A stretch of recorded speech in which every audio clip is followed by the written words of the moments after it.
Call the 25th of July board meeting to order. Ms. Branch, if you call the roll, please. Mr. Greenwood, Here. Mr. Hodges, Here. Mr. Garber, Here. Mr. Miskowski, Here. Chairman Warren. Here. If you please join me in a moment of silence. I'd like to recognize Ms. Lily Mullins, firefighter paramedic who recently lost her life. She was a volunteer with Mangahead Volunteer Fire Department.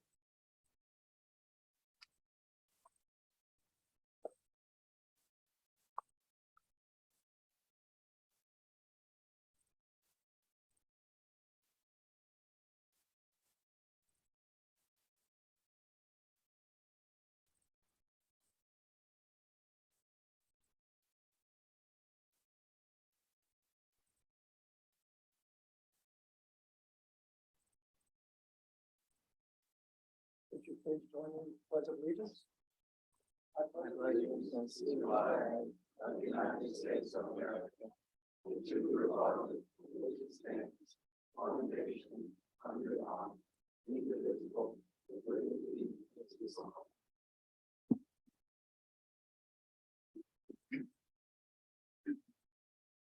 Thank you, everyone. We have an amended agenda tonight, gentlemen. I think some of the minutes had some corrections, spelling corrections, grammar. Other than that, any questions or comments? No, sir. I'll move we adopt the consent agenda. So moved. May I have a second? I'm sorry, the agenda. I'm sorry. Yeah. The meeting. I was reading the consent. Okay. Don't bother with it. We have a move to adopt the meeting agenda and properly second. Ms. Branch? Mr. Hodges, Aye. Mr. Garber, Aye. Mr. Miskowski, Aye. Mr. Greenwood, Aye. Chairman Warren. All right, we'll go into the public comment period. Just a reminder, this is for general comments or issues. Mr. Moore, did we skip the consent agenda? Yeah, that's after. That's next. See, I messed it up. Oh, that's right. Okay, I did the same thing. Okay. I'm with. Okay. This is for any topic, not to include the conditional use permit. We'll hear later on in public comment period. This is for anything that anybody would like to talk about. You have one individual, 3 minutes. Please state your name and district. If you're with a group, you get 5 minutes. Hi, I know this is going to be a long meeting, but I'd just like to say something really quick. My name is Lisa Mason. I'm in 2nd District. Not 2 days ago, but this past weekend, we had another TNR with Homeward Trails. This is the 3rd one that they've been down here and done. We personally took in 253 cats to be spayed and neutered and back released into the community. And I don't know how many dozens of kittens were taken into foster homes to be rehomed. The second part of that is that their community outreach person thinks that we have done well enough as volunteers and with the shelter and all the help they've provided to have them oversee us do it ourselves next time. So we're going to work towards that. Thank you. You gonna head that up? What? You're heading that up? No. Okay. Thank you. Anyone else? Ms. Branch, anyone on Zoom? There's no one for public comment. Okay. Last chance. Okay, we close the public comment period. Now, may I have a motion to approve the consent agenda? I'll redeem myself and make the correct motion to adopt the consent Yes. agenda. Mr. Moore, if I may, Yes, sir. I'm in favor of it. There's 2 items on there that I voted against. The appropriation for 7D appropriation for funding to the Pamunkey Regional Library and what was anyway, that's good enough. Ms. Branch, can you note that and we'll make the corrections later? There's no correction to be Right. made. There's no correction No, to be made. it's He's merely The stating motion that passed. he voted Yes, against it. right. Now we're appropriating what he Right. voted. So it's Okay.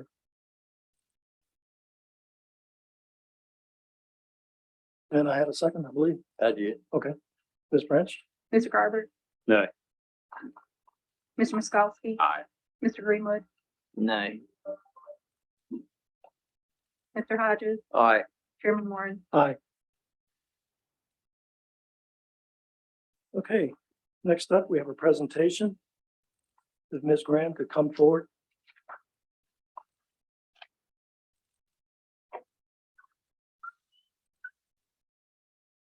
I'd like to call Mr. Schaefer up and some of our wetland board members that are here. We'd like to honor Mr. Schaefer.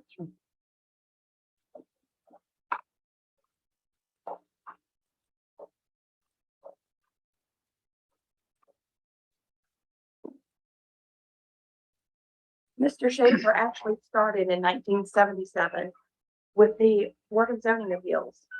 He left the Board of Zoning Appeals in 1995 and moved over to the Wetlands Board, where he remained up until last month. And he decided to retire. He did tell us, though, that he would stay until we made sure we had somebody to take his place. He was not going to leave us high and dry. So that is dedication. And for that, we thank you for your many years of dedication to the county. And we've got a resolution. If we, yeah, come up here for a picture op. Yeah, ready to go.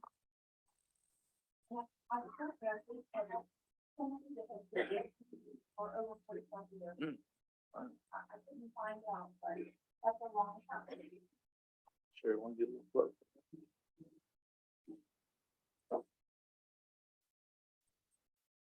Yeah.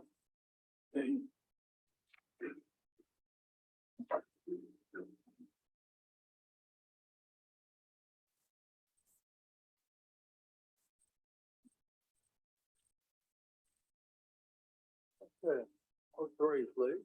1, 2, 3. Take one more. 1, 2, 3. Thank you. Congratulations, Mr. Chairman. Thank you,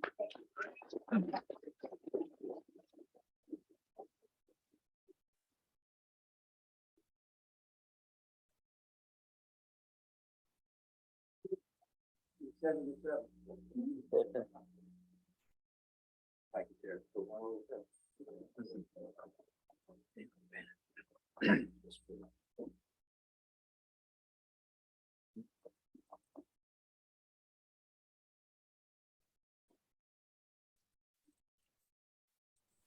Next up, we have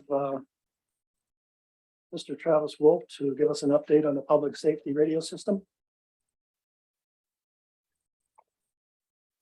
Good evening. So some good news, which we were hoping to have. We had our coverage acceptance test since the last time we spoke when Mr. Garner was here. The county put in the contract that we had to pass at least 95% coverage. We passed with 98.8, I think it was 98.7%.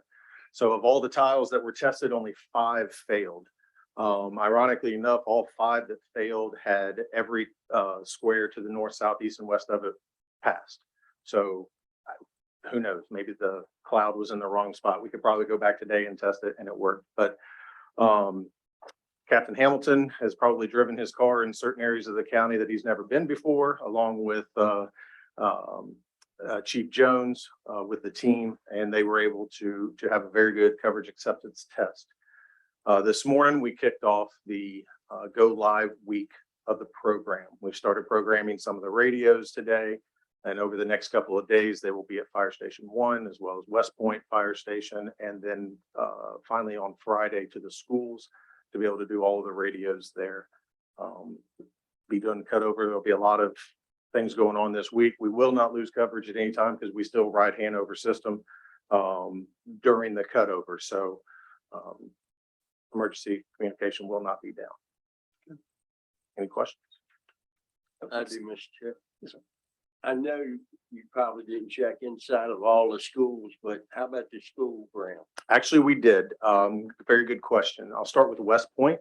The coverage that we have with West Point last month is the same coverage we have today. So West Point, I've been working with Chief Sawyer. We're going to look at some alternatives outside antennas to be able to come into those schools. The Virginia State Police Tower is still the closest tower to the West Point site. I'm sorry, to the West Point city or town. So we really didn't add any coverage there other than just new equipment. So the coverage that was there a month ago is still the same. The 3 schools here locally, the primary school does not have coverage inside still. The Quinton Middle School is very spotty. And Hamilton Homes was about 40% of the school had some coverage. So better than what we currently have, but not where we would like to be. Once again, we will work towards some external, internal antennas.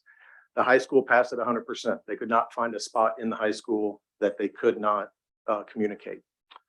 We also went into the Purina plant, and it passed at 100%. They could not find a staircase or anywhere that they could not get coverage in Purina. Steve Garner actually upset the manager at Food Lion as he walked into the freezer area and was able to communicate in the freezer area inside of the Food Lion. There are a couple of, I don't know, he just walked in there. No, So- I mean, it just sounds impossible for a radio wave to come to. Correct. The tower at the high school is, it's 370 feet, so it's also pushing at 100 watts, which is nice. So we were very surprised at Purina and Food Lion. We were not surprised at the high school. We were hoping, but not surprised.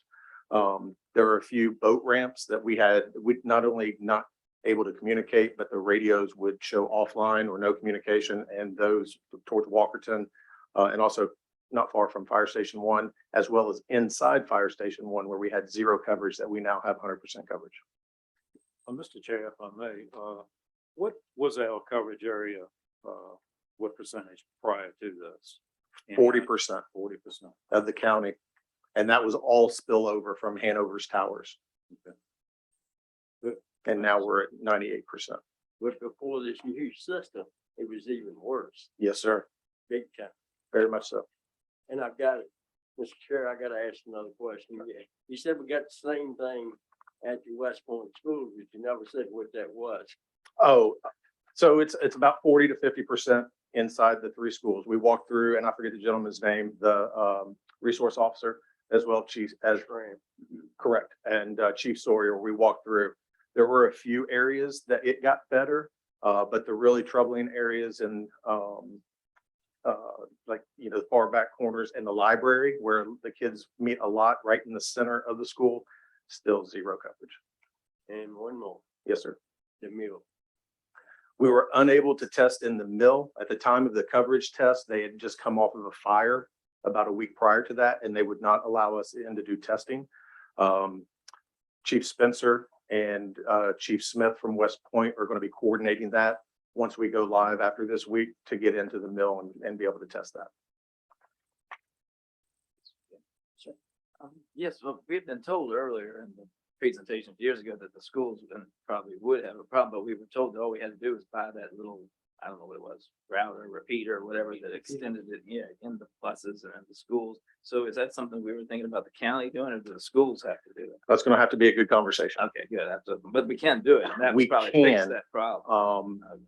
And they're not cheap, of course. No, nothing is. Um, Depends on the situation and some communication.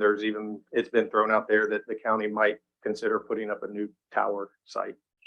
So, and for a different discussion or a different time for a discussion, now that we're getting ready to go live and everything's working well, I'm going to be working with Mr. Ashcraft in the future, talking about maybe using that high school tower to rent out space. We're using about 60 feet of space, maybe 100 feet of space on that tower. It's 370 feet. We can utilize that to maybe offset some costs for not only the radio system that we put in place, but other things. So that gives us some options now that we own that tower. Good news. Yes, sir. Any other questions? Any other? No, sir. That's the update I think we wanted. Coverage looks good. Where we need a little bit more help, we're gonna get. Yeah, Motorola and Radio Communications has an 8-person team that is helping do all of the programming. So if anything unfortunately goes wrong, they have the staff here to be able to take care of that this week. Thank you. All right, Yes, thank you sir. for your leadership on this. Next up, we have Ms. Karina Funkhauser to give us an update on the personal property tax. Good evening, Chairman and members of the board. I'm Ms. McRoberts. This past spring, the board was informed that the value of used vehicles would increase between 20 and 30% from 2021. The board informally agreed to provide the citizens of King William County with relief from the higher tax bills resulting from the increased values by issuing a credit on the 2022 personal property tax bills. During June's finance meeting, I expressed my concern with administration about Edmund's ability to produce a software program to calculate the credit on the personal property tax bills by the September 1st deadline required by state code. Edmunds has also not provided a quote on the cost to write the software. I recommended to administration to have the board create a special class of personal property for passenger vehicles, which is now allowed by an amendment to State Code 58.1-3503 effective March 22nd. Then set a lower tax rate for this class. Administration agreed with this recommendation and requested I present this option to the board. On July 18th, I was able to run a draft personal property tax book. The actual increase in the value of motorcycles, cars, trucks, and vans was 46%. Okay, now this first slide on the that Chris has so graciously put up lists the type of personal property tax at $365 per hundred. The highlighted lines are the types that would be included in the newly created class. If the new class is not created and the tax rate reduced, owners of equipment, furniture, heavy equipment, the items that are in red, where it says increase in value and they're in red in parentheses, would benefit from a lower tax rate on values that have decreased, and the owners of cars, trucks that had dramatically increased in value receive less benefit. The town of West Point lowered their tax rate on personal property with a clause to expire December 31st, 2022, and then return to the 2021 rates. Now, slide 2 is for the county.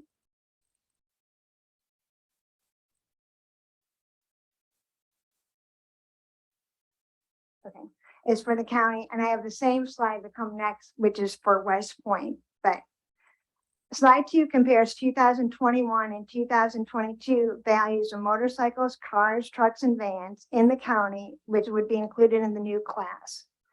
I must note that NADA valued vehicles in 2021 and JD Power performed the valuations in 2022. And each classifies cars, trucks, and vans differently, so these numbers must be evaluated in aggregate. Number one, the value from 2000 to 2022 increased $61,894,360, 46%. The number of vehicles increased by 446. This is about 350 less than in 2021, but there were fewer vehicles available to purchase. If the rate is kept at $365 per hundred, the increase in tax revenue would be $2,259,144, and the PPTRA rate would be 20.5%. And then the bottom of the slide, and then if you go across, it shows the different the tax revenue from different rates at $3 per hundred, $2.80 per hundred, and $2.50 per hundred, I think. Okay, and at the bottom, the calculations show the discount amount as the board decides on this option. And it would be about 38% to keep the tax revenues the same as the previous year. There are several advantages to creating the special class and lowering the tax rate on this class. Well, the first would be the board lowers the tax rate and citizens and provides citizens with easily identified tax relief. Also, the PPTRA rate would increase from 20.5% to maybe 24-25%. And also, Ms. Derlin said the accounting record will be much cleaner and easier for future auditors to examine. Due to the September 1st deadline, the board must decide this evening whether to grant the discount or create the special class with the lower rate. Administration has very little time to contact admins to instruct them to write the discount software or to prepare the special class ordinance and tax rate ordinance and to advertise these two ordinances.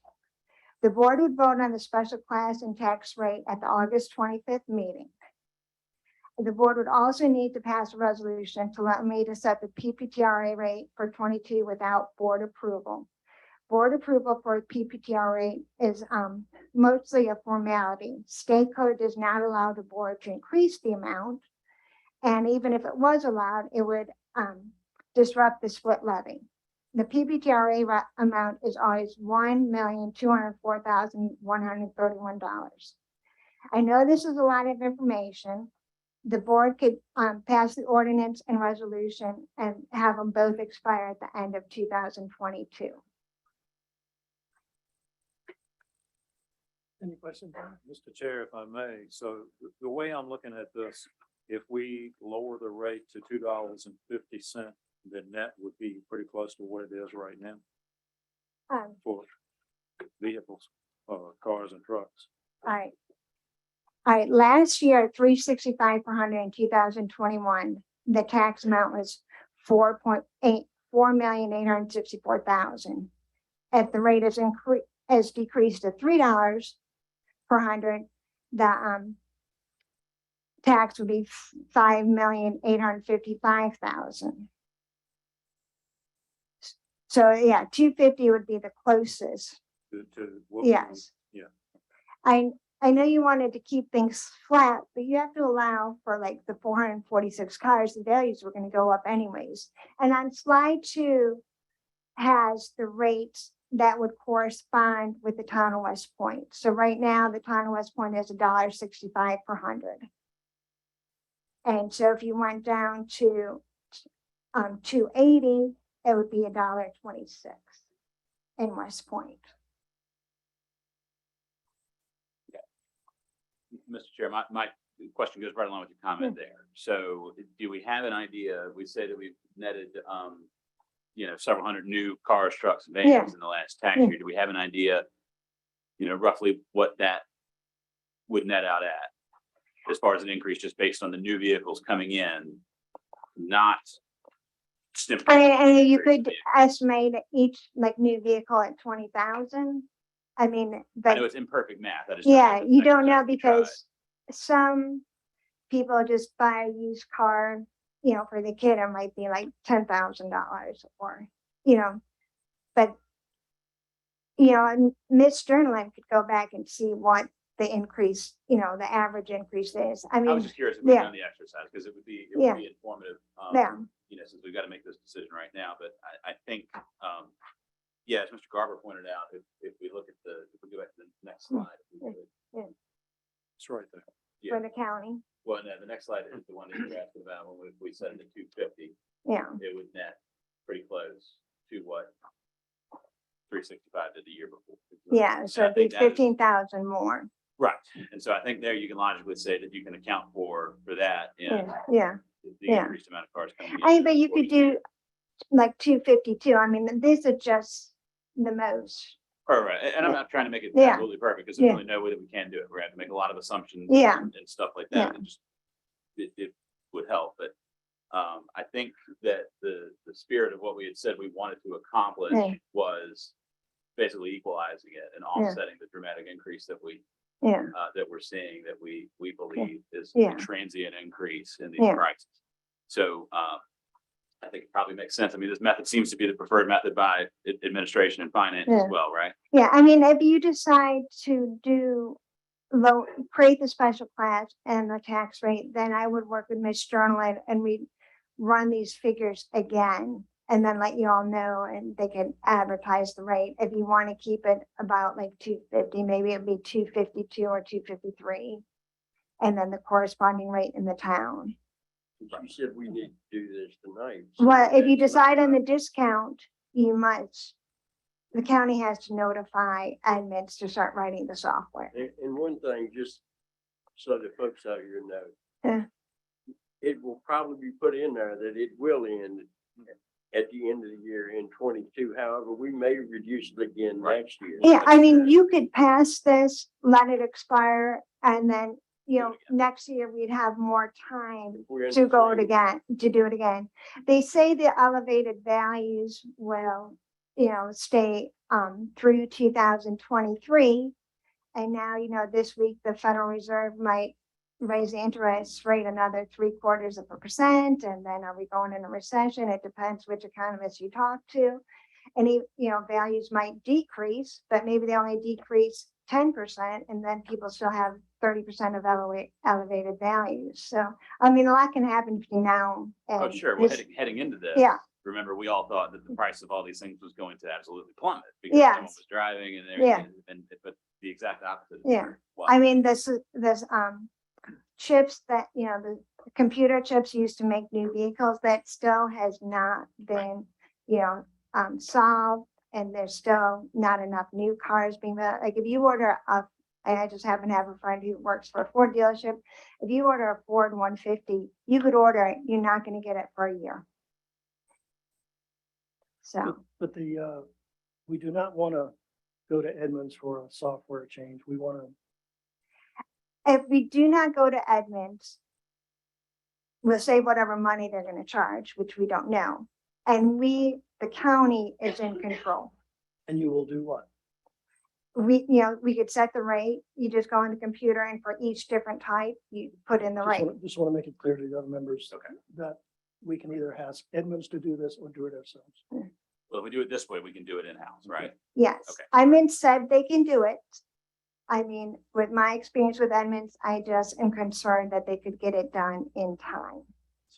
So, Mr. Chair, if I may, we are certain that these numbers are correct. I'm fairly certain. I mean, I would run them again. I mean, it might be 252. I mean, I'd have to really sit down with Ms. Journalin and really do it. And then we could send you a memo and this is what it is. And then, but the ordinance would have to be written. You have to get that done this week and then it could be advertised. You need 2 weeks. It could be done on the 25th. I can make an appointment with Edmunds to run the personal property tax book on August 26th or 27th. Mr. And then- McRoberts, you look like you have something on your mind Yeah. there. Always an interesting night around here. Yeah. Well, I mean, obviously, one of my questions, and I was just ruminating about that, was whether the original tax rate had been adopted by ordinance or resolution. And I hear you that it's adopted by ordinance. I believe Yes, that tax I'm rates are virtually by ordinance. positive that We adopt those rates by ordinance. Yeah, Okay. Because okay. we hear them and we go through the whole. yeah. Gotcha. Well, that's fine. Well, it's best to do it the way that Yeah. the Commissioner of Revenue suggested. You need to advertise it before you can amend or repeal, Yeah. whatever you want to do. And could both of these ordinance be written with a sunset clause to expire? Oh, I mean, absolutely. West Point did it, so I Sure. mean, they just did the rates, so I assume it's so, Absolutely. okay. Yeah. So it would just be for this year. One thing that I would point out though is, if it wasn't in an ordinance, you could do it by resolution and you could do it even without a public hearing. Because the statute only requires a public hearing if you're increasing the rate, not if you're decreasing. Sure, but But I'm. it sounds I'm like to almost me, positive y'all we are do boxed the in because rates it's in an already. ordinance. Yeah. When, how long ago was the rate established at what, three At 365? 365, we haven't touched it since I've been on it for the last 10 years. It's been 365 though. Yeah. Mr. I- Chair, do we need a motion? I was just going to make a motion that we authorize the Commissioner of Revenue and Administration to move forward with. At the 253? Okay. Yeah, and I would phrase it to a rate that equalizes this year's. Yeah, accounting value to for, last year, so give as them some close as we flexibility can, to- accounting for a little normal growth and, Right. many, okay. I'll second. And then I'll get with Ms. Journalin, we'll double check the numbers, run the spreadsheets again. And maybe at our work session in August and come back and any updates. Yeah, by then, though, by your work session in August, it'll have to be advertised, I think, because of the 2 week. Sure, but we can get an update on exactly what. Yes, the yeah, rate I mean, but would I be. would imagine this week, we'll run the numbers and we can tell you this is what it will be. Okay, And, okay, very good. but it'll be close, I guess, to 250. And I don't have the West Point one here at 250. Okay. But theirs would be about like 125 or 124. Whatever the commitment. Yeah. Right. All right, so we'll double check these numbers and get you all a memo by the end of this week and then get with Mr. McRoberts to write the 2 ordinances. Okay. And then the resolution, for me to set the PPTRA, will that be a problem? I mean, otherwise, we're gonna have to do a special meeting Yeah, for I've you to never vote understood on why it. we do that with the PPTRA anyways, because it is what it is. Yeah, that's what I mean. It's like, I mean, you could like, revoke it like We can forever. express and- our displeasure with the low amount of PPTRA we get from the state, but it's not gonna change. Yeah, it's always gonna be the $1.2 million. Right. And you've already expressed you don't want to add it because it messes up the split levy, and now you find out that's not even allowed, so. Right. It's a formality. It's not like I wouldn't inform you what it is, but if you want to every month, every year to do it, then that's fine. But I won't have the time to present it in a meeting if you adopt the rate on the 25th, Understood. No, that's fine. so. Okay, we have a motion and properly seconded to allow the Commissioner of Revenue to proceed with her plan. Ms. Branch? Ms. Miskowski, Aye. Mr. Greenwood, Aye. Mr. Hodges, Aye. Mr. Garber, Aye. Chairman Warren. Aye, Fine. Thank you very much. thank you, Ms. Thanks for figuring that out.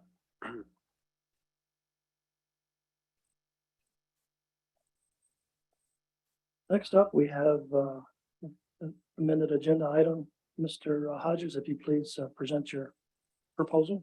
All right, the town of West Point has agreed to donate $10,000 to the relief fund in Tappahannock with the major fire that they had. My recommendation is we do the same and allow Mr. Ashcraft or Stephen, either one, to contact the town manager. There's several funds out there, and find out which one would best serve the town of Tappahannock. And I don't know whether you know him or not, but Elliot, is that right? I think. Yeah. And that's my proposal to approve the 10,000 to match with the town of West Point is donating. And whatever fund you determine with the town manager at Tappahannock would best, help out the relief. And not that it really matters, but there's no impact to split levy or anything like that, correct? I don't see how it would be from the other side. No, because there's not spending on school. No, there's Yeah, no schools impact to is, split levy. yeah, Are you proposing that we match their amount of $10,000? that's correct, from the other side. Will you get a motion? I'll move approval of that. I'll second. We have a motion seconded. Ms. Branch? Mr. Greenwood, We don't have a discussion yet. Oh, I'm sorry. Please, sir, go ahead. How much do we have left in the unassigned fund balance? We just spent 100 and some thousand extra for the school, for the library. It's over 6 million. Yeah, we're more than adequate funding for this. I just wanted to make a point. I mean, Yeah.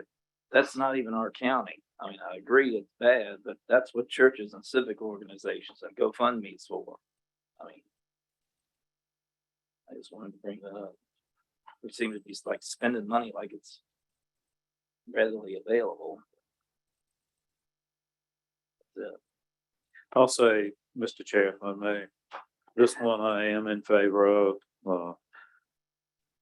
I own a second home in Tappahannock. I was actually in Tappahannock during that process. I saw all those pictures on Facebook. Those firefighters were struggling. It was probably 95 degrees, high heat. Some of them ended up in the hospital. It was, volunteer firefighters from surrounding counties dropped everything to get there. And, we could not respond ourselves. So I'm certainly in favor of it. Is this going to the people that volunteer? They didn't work. Come No, to Bethlehem.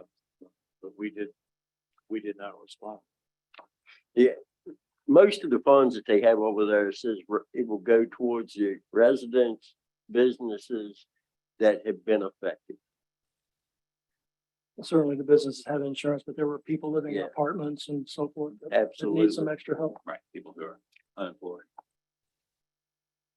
And of course, I proposed it and I do agree with it.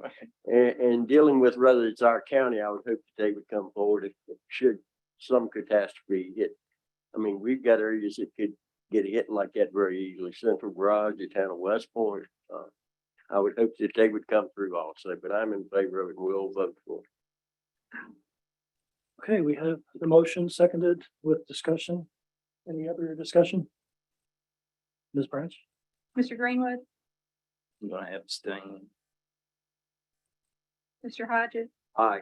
Mr. Garber, Aye. Mr. Miskowski. Aye. Chairman Warren. Aye. All right. Next up, we have Ms. Graham. If you could please set us up for the next public hearing.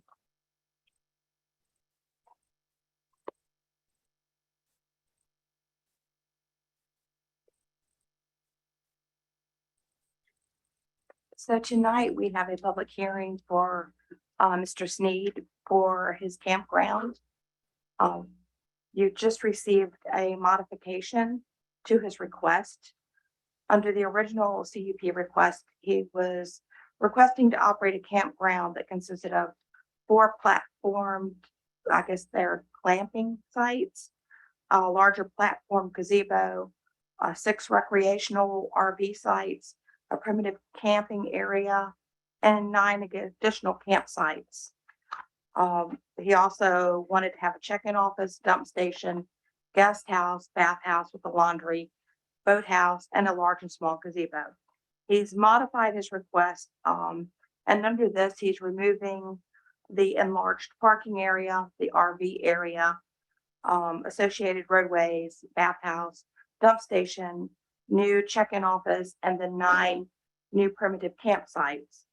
His new request would include the use of his existing residence for a check-in area, his pool, which is existing, decking, gazebo, the guest house rooms, outdoor kitchen, bar, food cafe, hot tub, outdoor dining terrace, building conversion for the bathhouse, 4 tent sites, boathouse, large and small gazebo, primitive camping area, and the gated entry and exit, as well as his trails and lakes. Permits have not been issued for the guest house rooms, the food cafe, the outdoor dining terrace, bathhouse, the 4 tent sites, the boathouse, or the gazebos. If it is approved, he would need to obtain approvals and after the fact permits for these items. If it's denied, some of these items would have to be removed.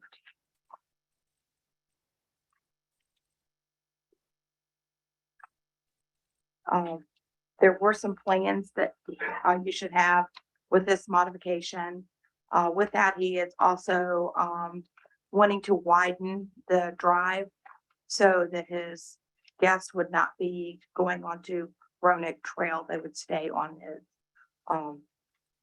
his drive. And of course, this property is located at 281 Roanoke Trail. It's 35.8 acres and it's zoned AC. And I do have a PowerPoint that will show some of it.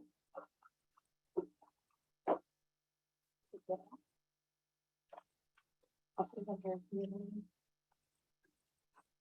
Public meeting is before.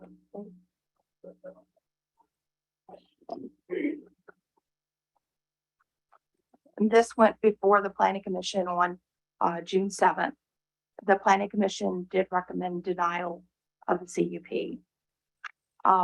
During that, when it was submitted to the planning commission, there were different, I think there were 13 conditions that were proposed. These conditions were proposed to try to alleviate some of the issues that have come up with what he is doing on the property with the camping and the recreational area that he's been using. Mr. Chair, are any questions allowed at this point, just of which he is Yes, talking? as long as Ms. Graham is up with this. Please. The photographs, Mhm. where did they come from? The ones in our package, because I've seen many, and these are a little different. Your than- original packets, Andy Lewis in our office took the picture. Okay, There were some that were in tonight's packet that you received. You might have gotten it from an email today. They were submitted by Mr. Sneed. the ones I'm looking at were in that we were given this package a few days ago, or last, work day. They were done by Mr. Lewis in our office. Just wanted to source, that's all. Thank you.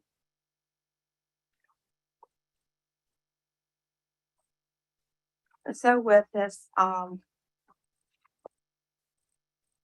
some of the conditions that we have put on there is that does meet the landscaping requirement and screening to any adjacent neighbors. Any amplified noise, fireworks, gunfire, explosion, ATVs, prohibited for the protection of the surrounding properties. At the planning commission meeting, he did have concerns with that, and he has one that he uses for his business. He wanted to be able to continue using that. Exterior lighting would have to meet approval of the director of planning. Same thing, security fencing, privacy that needs to be in place. One of the requirements was to have a separate entrance for the guests and not use the shared private lane. We had a maximum occupancy of 50 listed on here. That was including guests, invitees, owners, contractors, and other persons. He did want an increase of that. That may have changed since he's not having as many things at the campground as he proposed. He must meet all Virginia State Code requirements pertaining to the operation of campground. He would also need health department approval. We don't have that yet. No special events without a CUP. No outdoor use of amplified music or sound. One of the conditions is the planning commission may review the CUP at the end of each year to ensure that the owner is in compliance. And another condition was the board of supervisors can process the CUP amendment to terminate the CUP based upon any violations. And now that we've got the PowerPoint up, this is the original, and I know it's hard to see. And then right behind it will be the revised.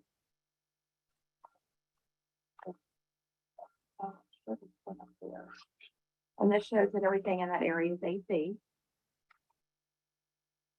And this is just an aerial view from our GIS that shows the surrounding property. Of course, he is not having the RV parking or the dump station. So this would be a tent camping site area.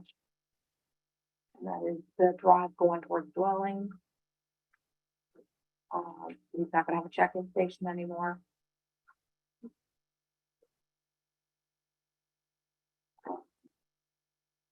This will still be the tent area, but the others he's not doing. Proposed parking area, he's not planning to enlarge his parking. However, if the board does approve it, he may have to provide additional parking based on the occupancy.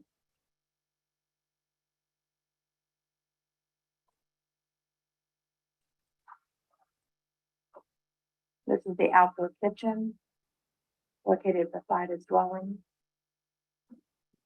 Main house.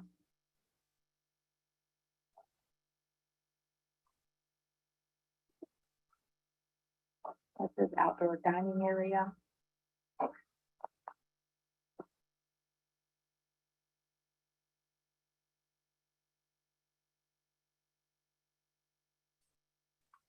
Pool area.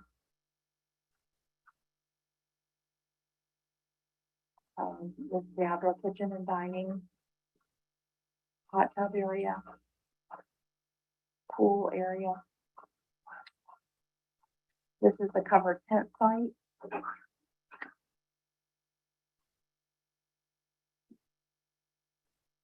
This is the guest house. More of the covered tent site. And that's a large gazebo. Boathouse.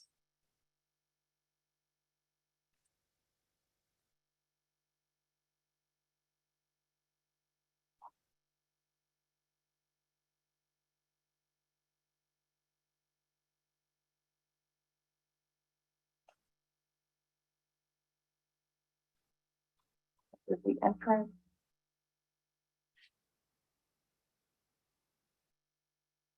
And that's the gated drive area. This is his revised entrance of what he's proposing. You can see the two different patterns. And the new pattern is what he's proposing to widen. Again, we don't have VDOT approval for this.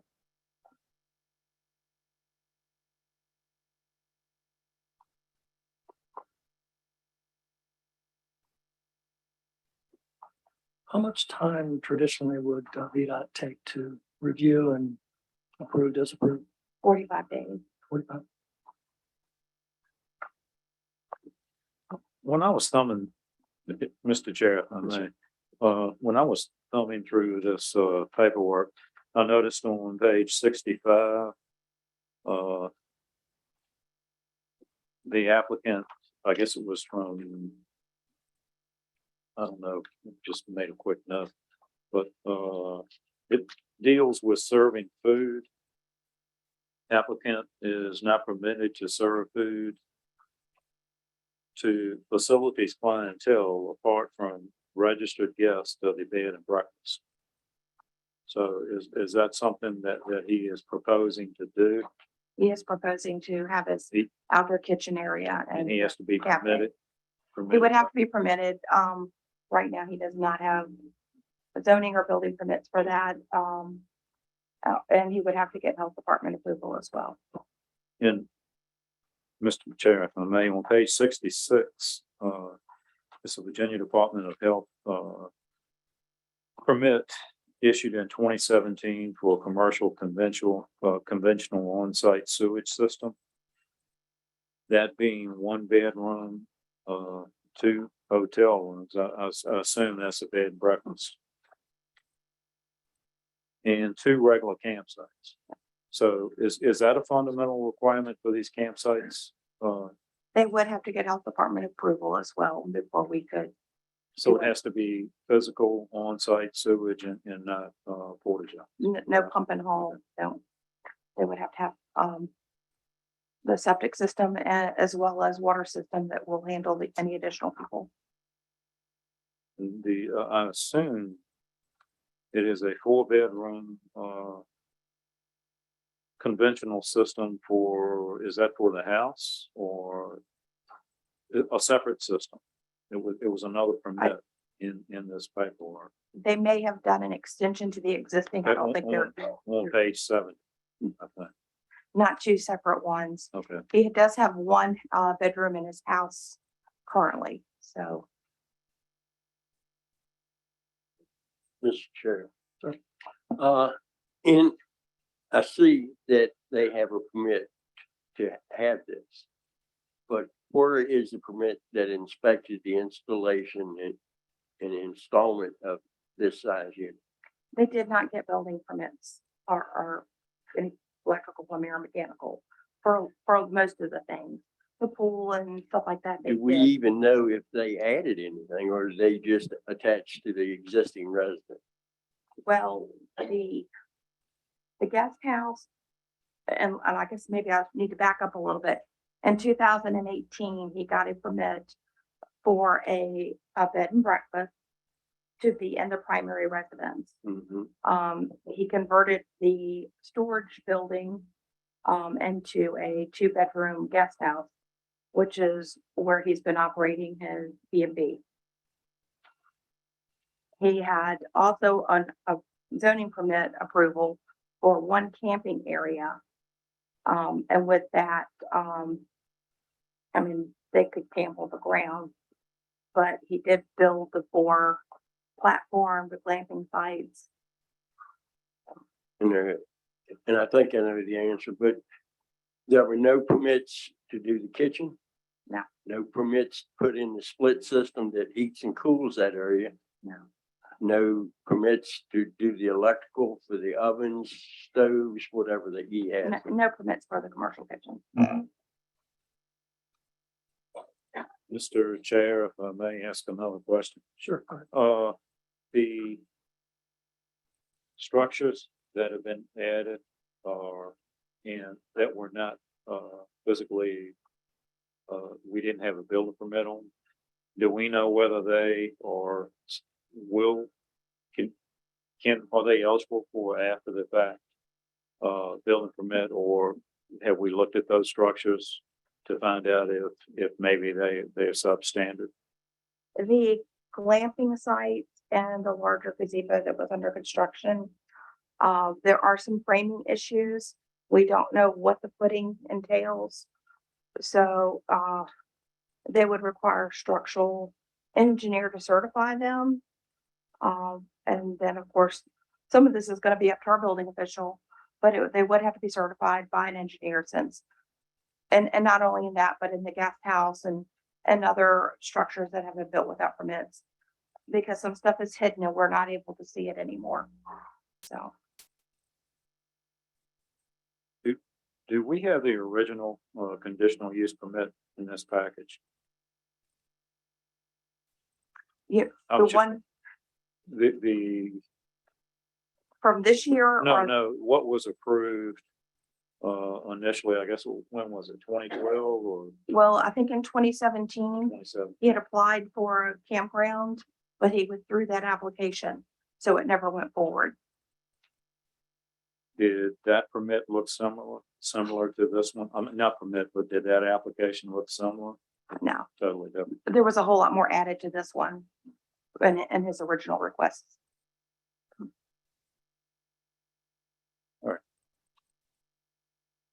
Mr. Chair, sure, when I was reading through this stuff, and it's a lot to go It through, is. and it's not the first document we've got. I thought I read where they wanted to stall, table, do something with CUP. Is that correct or not? Or has that been dropped? I What thought was it now? Table? where Mr. Sneed wanted to withdraw or either stop the CUP before tonight. Yes, we'll continue. That's for a continuance. He and did that's ask two for it to letters be still in. continued. Okay, that, I wanted to make sure that, and with what you gave us again tonight, that's not a request at this point. Well, actually, in one of the letters from his attorney, I think he is requesting, an extension. And at the same time, asking for And all these modify. other things, the entrance, the, He did do, he is asking for a modification to reduce some of his, requests from his original CUP that he, I'm Had just earlier trying to this year. keep up here. we did give him, this would have gone before y'all in June. So we did extend it until tonight. But he is requesting it be extended a little longer. Ms. Graham, what happens if we deny the continuation or extension? Then we proceed with the public hearing. Right? Mr. Chair, one more question. Go ahead. I've only been on the board probably 2.5 years, so the process of modification of a application for a permit, does that normally come before the board would that also have to go back to the planning commission if he's modifying it, or? Well, I believe since most of it was in his original request and he's just reducing, I think we're probably okay. That might be a Mr. McRoberts question. If he was requesting more, of course, he would have to go back through the whole process. I think it's in the discretion of the board. Thank you. Thank you. Mr. Chair. Yes, sir. I noticed today we got like hundreds of pages of stuff. I mean, in any of those pages of stuff, is there, 'cause I was told that there are a lot of residents and people that wanted to speak or have their notice in there, but was there anything in there saying that they may have had his engineer approved, or has anything been approved or checked by the engineer, his engineer? Is it anything on the way, or has he mentioned to try to do that?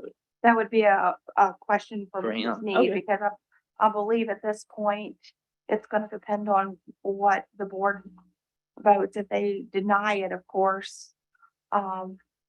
Some of the structures may be able to stay, but some of them may not. So Like some you of them just will have said, to be right. removed. But if he gets a structural engineer to say that they're good, I mean, Well, right now he has 4 glamping sites, so he would not be able to keep them as glamping sites. As a prior builder, I don't know how you check footing after you covered everything up. You can dig them back up. They did that with the house on the corner. They made them dig them all up. So you just dig them up and look at it. You can tell how deep the concrete is by digging up next to it. But then you're disturbing what is holding it around there is all I'm saying. Can be done. And we leave that to a licensed structural engineer Right. That's what Yeah. I mean. to certify everything. That's crucial. We'll probably do the movie to the presentation, unless you want to do something more Do we- formal on whether or not there's. Do we want to vote on the extension? I say, I think it's gonna progress that. Anything else, Ms. Graham, at this point? Only if you have any questions, let me, I would glad to try to answer them. Anything further? Not at the moment. I would propose, we've got some good people here waiting to. Okay. speak. We, So we grant them that opportunity before we All right, carry on anymore. I'll be glad to come back up and Sure. answer anything. Thanks, Sheriff. I'd like to entertain a motion to grant the 60-day deferral for the CUP. I'll give them I'll make a motion not to. Well, you both may if you don't want. Well, you need a motion first of all, and that motion needs to be seconded. So. Yes, but Right. I'll make a If we're motion that we at least give them the courtesy. We're all gonna vote on it anyways. okay, we have a motion to approve the 60-day deferral. Do I have a second? Last call for a second. Motion fails.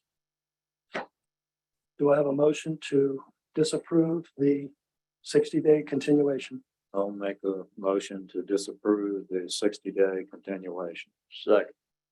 We have a motion to disapprove, properly second. Any further discussion? Yeah, just one thing is, it hadn't gotten permits on anything. And the property is loaded with building.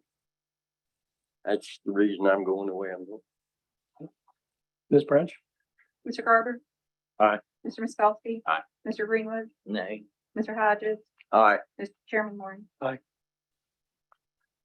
All right, we'll go ahead and open up the public hearing. He's got, I'm sorry. Mr. Sneed's yes, got I'm to sorry. present beforehand. I'm sorry. I'm very sorry, Mr. Sneed. Mr. Sneed and your attorney.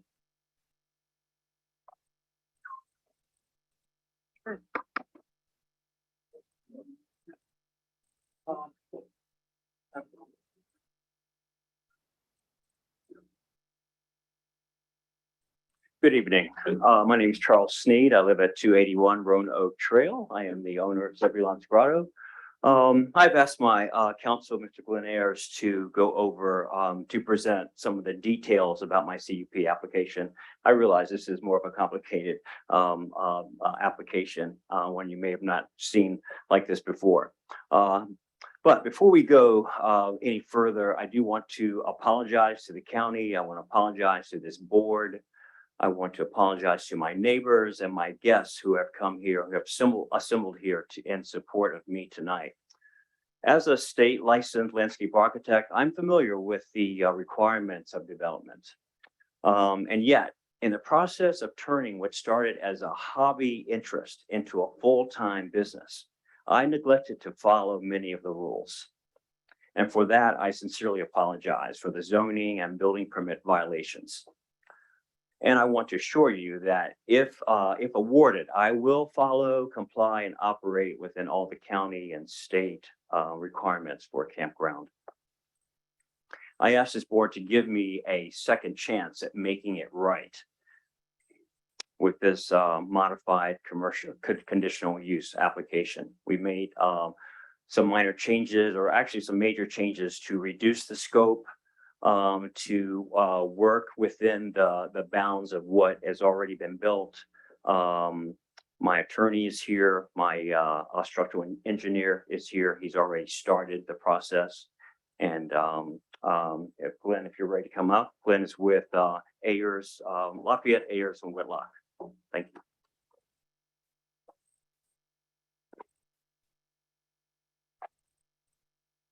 Good evening, Mr. Chairman, members of the board. My name is Glenn Ayers. I'm a lawyer with Lafayette, Ayers and Whitlock. I'm representing the applicant, Charles Sneed, and his business Zebulon Grotto.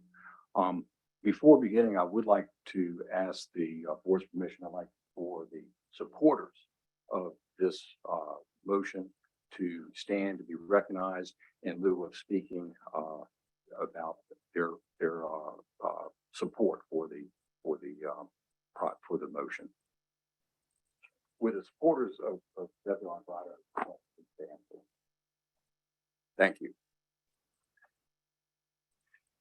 Mr. Chairman, this started back in 2018 as far as an official business with certain permits and all being done. And since then, there were problems, there were violations. We're not going to deny that. Starting on April 21st of this year, violation letters were issued by your building department and planning department. And Mr. Sneed began undergoing trying to correct and remedy those violations immediately. He also filed on May 3rd the conditional use permit application for that is before you tonight. And that would have addressed in addition to the zoning issues, it would have addressed the building code issues. On June 29th, a lawsuit was filed against Mr. Sneed by the county that also had a provision for a temporary injunction to stop the use of Zebulon Grotto on the zoning violations and the building code violations for health, safety, and welfare. Mr. Sneed voluntarily entered into and agreed to the temporary temporary injunction, and the Zebulon Grotto is very different, operated now only what is permitted by right and not anything that is involving health and safety, such as the buildings that have not been inspected. Then the Planning Commission, of course, acted as they did, and now we're before you tonight. The application has been substantially modified. It's not just a minor, it is a substantial modification from what was heard by the Planning Commission. The scope of the project has been considerably downscaled. As Sherry has testified before you, what Mr. Sneed is asking for tonight is basically to stay within the existing footprint of what he's building now, or what has been built. There are 4 covered tent sites. There is a guest house that is 2 rooms, a 2-story building that has a bathroom in each of the guest rooms. There is a container that contains a kitchen. There is a open structure that contains seating area. They call it a bar area, but there's no alcohol served whatsoever. But it's where guests can have meals sitting at the bar area itself. But again, there's no alcohol being served whatsoever. There is an open area behind the pool that would be for tent camping. Per a prior director of planning here in the county, a campsite is permitted as a matter of right, and that campsite was determined to be up to 2,500 square feet and could have as many as 3 tents and 6 people in that one campsite.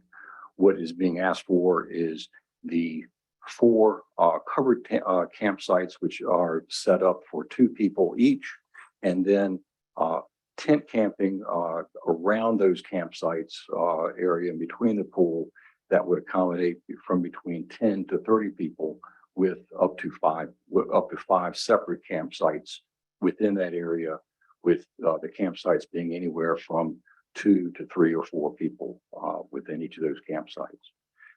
Additionally, there is the renovation of an existing storage building that will have increased bathroom capacity, a small laundry area. There is pending, there is pending with the Virginia Department of Health permits to determine the amount of capacity for the sewage area and plant that would be installed to handle the volume of that. In addition, there is the for the entrance. Presently, there is Roanoke Road, which is a privately maintained road for all the neighbors on Roanoke Trail, for all the neighbors that are on there. Mr. Sneed has tied into that within about 30 feet of the entrance and created his own road. This was put in 2019 that runs totally on his property and takes all of the traffic onto his property and not using Roanoke Trail except right there at the entrance. There is also pending before VDOT an application to widen the entrance at Roanoke Trail to come over onto his property, so there would be a wide enough entrance so that traffic would be able to come onto his road and use his road without having to touch the Roanoke Trail Road. But there will not be a physical division between the two roads or that entrance coming off of Roanoke Trail. The CUP as modified would permit a 2-room guest house of up to 8 people total. The 4 covered tent sites, 8 people total there. The 5 primitive campsites, which would be from 10 to 30 people, depending on the occupancy level. We are asking for a total cap on the total number of guests at 90. And this would exclude any contractors, the owners themselves, and employees. The recommendation from your staff was a cap at 50, which was inclusive of employees and the owners. The property itself is 36 acres, and you saw the pictures of it. And of that 36 acres, 7 acres right now is used and what is proposed to be used for the conditional use permit. And that covers the pool, the camping areas, the structures, trails, everything like that. On that, so that leaves 29 acres, which is open space, wooded buffering areas. It's a 20% coverage, 20% to 80% use ratio for the property. So All the building code violations are. I'm sorry. Yes, sir. 1 minute. 1 minute. Oh, all right. Your 10. Thank you. I'm going to introduce this time the John Nisda, the professional engineer, to speak to the building code issues that y'all were talking about the retrofitting. Good evening, gentlemen. My name is John Nedza, and I've been a structural engineer for about 44 years in the Commonwealth of Virginia. I have examined all of the structures at Zebulon Grotto. I performed calculations in my office on the various structural components. And I conclude that number one, the guest house is in very good condition. The floors are level, the walls are plumb. There are no significant cracks anywhere in the brittle materials such as the sheetrock or the masonry. I do believe that that particular structure does meet the Virginia Uniform State Building Code. Now, the other So, structures. If I may interrupt just for a second. Gentlemen, if you would allow me to entertain to allow 5 more minutes due to the complexity. So, Mr. Hodges? Yes. Okay, I'm going to reset it. You have 5 minutes remaining. Thank you, Mr. Chairman. The other structures do have some minor issues that need to be fixed. There needs to be some additional bolts. The footings need to be taken a look at for the correct size. They generally need to be about 2 feet in diameter. I look at a number of them, but they all need to be looked at, perhaps encased with a little more concrete. We need a few knee braces, some cross bracing. The buildings just need to be completed. He's got good load paths of, roof, snow loads through columns, into footings, live loads of the floors. I use about 40 pounds. Well, the code required 40 pounds per square foot. We did need a few extra, some reinforcement of a few of the beams. So I can, the integrity of the structures are probably here at this point. They need to be just a little more right here. I have prepared drawings of every building, and I guess I don't have time to show you everyone, but something of this nature. It shows you the building, and in red it shows you that the fixes that I would propose. I've done other work like this in my career, and generally speaking, if I give my drawings to the owner, the contractor, the county building official is generally happy with that and will hold the owner to those fixes. Do you have any questions? I do, Mr. Chair. Yes, sir. And I'm trying to, so many buildings on here and no permits on any of them, maybe the main house. The one that he's proposing to have 8 guests, is that the one you said you inspected it and is in good shape? The guest house is in good shape, it's completed. I would say that it does meet the Virginia statewide building code. Including the footings, Excuse me, including the footings, including the footings. you've inspected those. I have not seen the footings, but I have asked Mr. Sneed how they were constructed, and he has certified that they were like 1 foot thick, like 2 feet wide. I have also looked at the integrity of the structure. You know that if you have a poor footing, that there will be settlements and there will be cracks in the most brittle materials. At some point, yeah. I did not see any of that. Mr. Chair, actually, I guess this is from Mrs. Graham. And is this out of turn? Do we If wait? you have a until- question for him, I would ask it now. If you have one for Ms. Graham, I would wait until we get back to back there. I have some more for her. We have 2 minutes remaining. Excuse me, sir? We have 2 minutes remaining. Sorry. If I may, I do have one question. Yes, sir. So basically, you would oversee the making sure you would stamp it. Structural Structural, remediation, you yes. would architecturally drawings. say, They have my seal on it up here, exactly. and they would have to comply with my drawings, right? Now, I could inspect those, or we could leave that up to your county inspection department. In your estimation, how long have these buildings been standing? Are they, How long are they they've still been in the standing? process of construction, or are they existing buildings? I think that guest house has been an existing building, correct? Well, I need to ask her. Okay.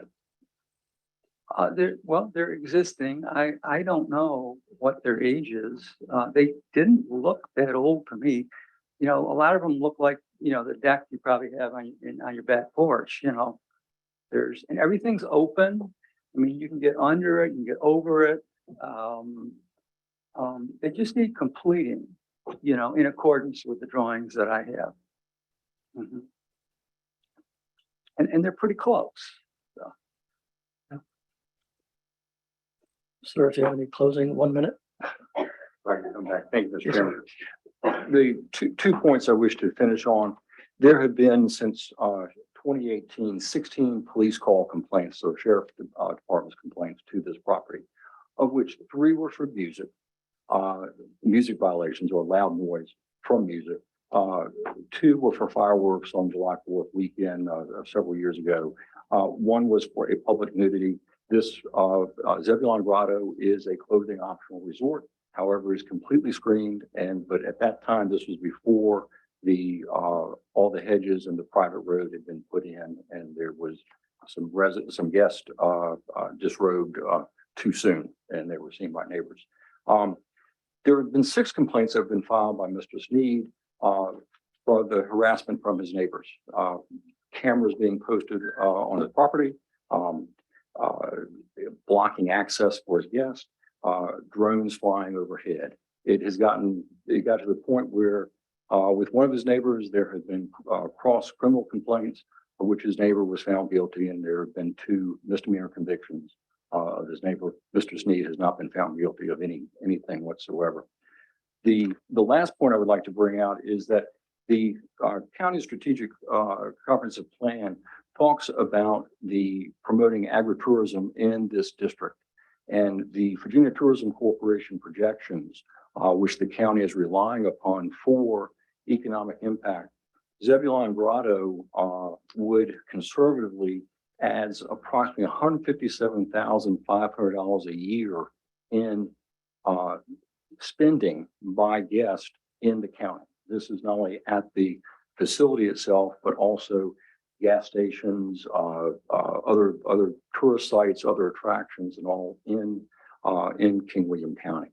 So this is a good project. It is well screened. It is usually only 20% of a 36-acre tract. The buildings and all will be brought into compliance.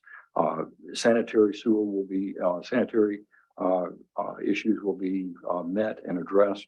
The road issues will be met and addressed too, so that there is no impact on the neighbors as there has been in the past. The lesson has been learned from the past. Going forward in the future, that would not be a problem.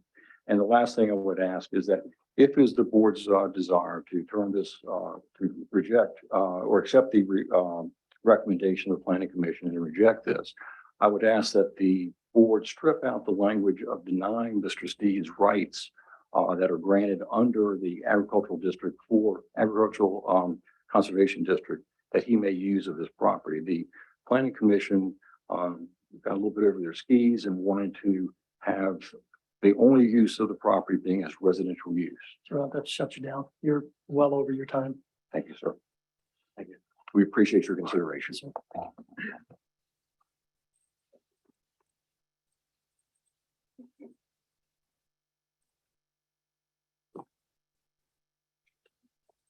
all right, we're going to go ahead and open the public hearing on conditional use permit 01-22. We agreed between us before the meeting started to allow our Zoom guests to go first. Okay, the first one will be Eric Russell. You can go ahead and. Mr. Russell, if you can hear me. Good evening. How's everyone doing tonight? Very well. Awesome.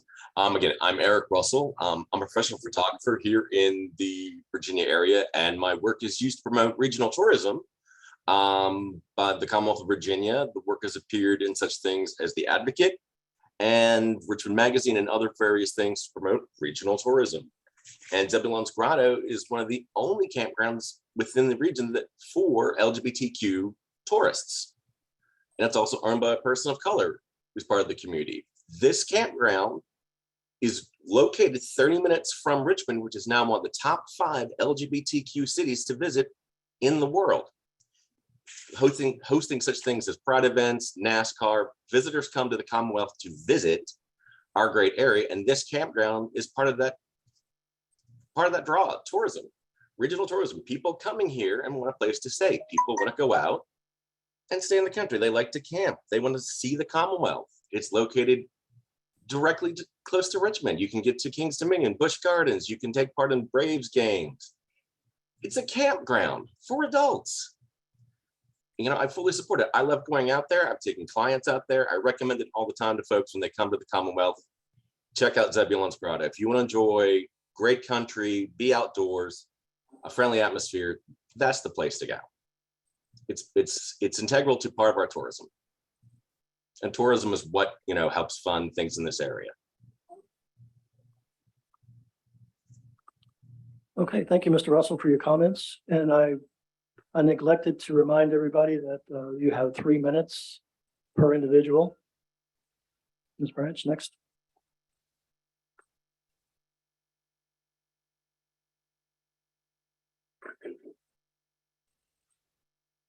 The next one is Mr. I believe it's DiBenedetto. DiBenedetto. Sir, can you hear us? Yes, good evening. Can you all hear me? Loud and clear. Go ahead, please. Great. My name is Patricio Traversoni DiBenedetto. I live in Prince William County. I've been a resident of Virginia for about a little over 2 years. I moved up here from South Florida for work. And one of the main reasons I moved here was for work and to establish my sense of community and what I thought that would be. Unfortunately, with the pandemic, it's been pretty difficult.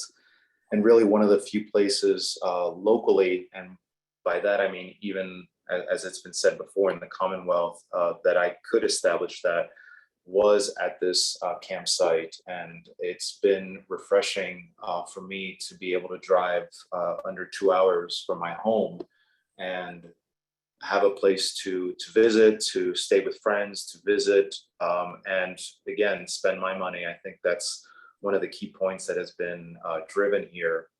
We all choose to spend our hard-earned money the way we see fit, besides taxes and high gas prices and all those other things that we can't really control. What we can control is our hard-earned spending money, our savings, our vacation funds, and you know, my family and I always choose to go there, and that's a big point that I wanted to bring out this evening is what this place means to me and my family to go there, and whether it's spending just a few hours or spending an evening camping with my tent. I think that's been heaven sent for me, especially the last couple of years, not being able to travel much and work has been difficult. So it's one of the main points that I wanted to bring out this evening. It's an excellent establishment. I think it's as a professional male that came up here, I've been serving my country for almost 20 years. I think it's a fantastic place to go and visit and be part of a community that you feel safe in and you feel wanted and welcomed. And I think that's the main point that I would like to express this evening. I hope that everyone in the dais decides to vote this through and approve, and under the circumstances, of course, that things need to change and improve in the site. I think that's paramount. I think the owner has expressed that, and his team, as far as his legal team and the engineer or architecture, I'm sorry, I forget, are able to establish that this place is in line to be in code.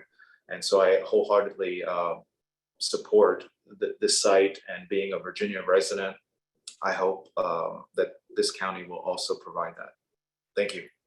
Thank you.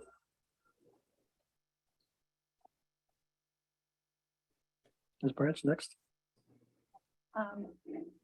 The other three people who signed up to participate on Zoom are not here. They didn't sign up. I'm sorry, They're not signed up. they're not signed into Zoom, no. Okay, we'll proceed then with the folks that are in the building at the moment. I've got the list here. It's 27 folks signed up. We'll go in order of the actual signing sheet. Again, to remind everybody, you have 3 minutes. We'll adhere to that because of the number of people. Mr. Charles Buter. If I pronounced that correctly. Thank you, members of the board. My name is Charles Burr. I am an attorney. I practice at Richmond and Hopewell. I've represented Mr. Sneed in the past, but my presence here is personal. It's a private citizen. I do not live here, but I'm familiar with his business. In terms of my background, I've spent 15 years as a regulatory attorney for a Fortune 300. I'm a former member of the Board of Zoning Appeals for the City of Williamsburg, and I've taught constitutional and regulatory law since about 1980. So I kind of know what's going on here. I want to address just a few things. The things you need to consider, or the board needs to consider, are physical. Traffic, noise, dust, lights, odor, fumes, vibration, and due regard to what else is going on. Mr. Sneed began with an apology. I want to issue my own apology. There was a comment about fireworks. Those fireworks, as far as I know, only occurred last year, and they occurred because it's 4th of July, and I gave them to him. Two things about the size of a family oatmeal box that went off for about 5 feet. So if you want to complain about the fireworks, complain to me. It's my fault. I wasn't there, but I bought them. The other thing I want to say is the other consideration with all of these requirements is due regard for what he's done to mitigate them. And he has. He's as much as said, I've seen the errors in my way. I'm not going to do it again. He has engineers, he spent lawyers' fees. And he's trying now to do the right thing. And the right thing is to provide his clients, his guests, with two things: privacy and safety. Now, some people might not like his clientele, but that's not on the list. It's as if a church camp went in and the neighbors of another religion say, I don't like that. But that's not on the list, whether you like it or not. But I can tell you this about his clientele. The Harvard Business Review, and I'll get you the numbers here. The LGBT economy in this country, so-called the pink economy, is over $300.7 billion a year. That's a lot of money. A couple of years ago, Texas passed a bathroom law aimed at the trans population. They didn't pass it, just the introduction in the General Assembly of Texas lost them $60 million in conventions and tourism.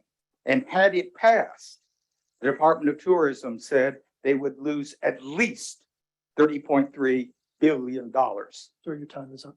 Yes, through taxes, through other fees, conventions, tourism. When businesses look, that's one of the things they look for. Is this an inclusive? Is Sir- this a welcoming? Sir, your time is up. I'm sorry. If you didn't hear me, your time is up. Your time is up. Oh, thank you very much. Thank you. I know the feeling. Next up, we have Joseph Curtis, I believe.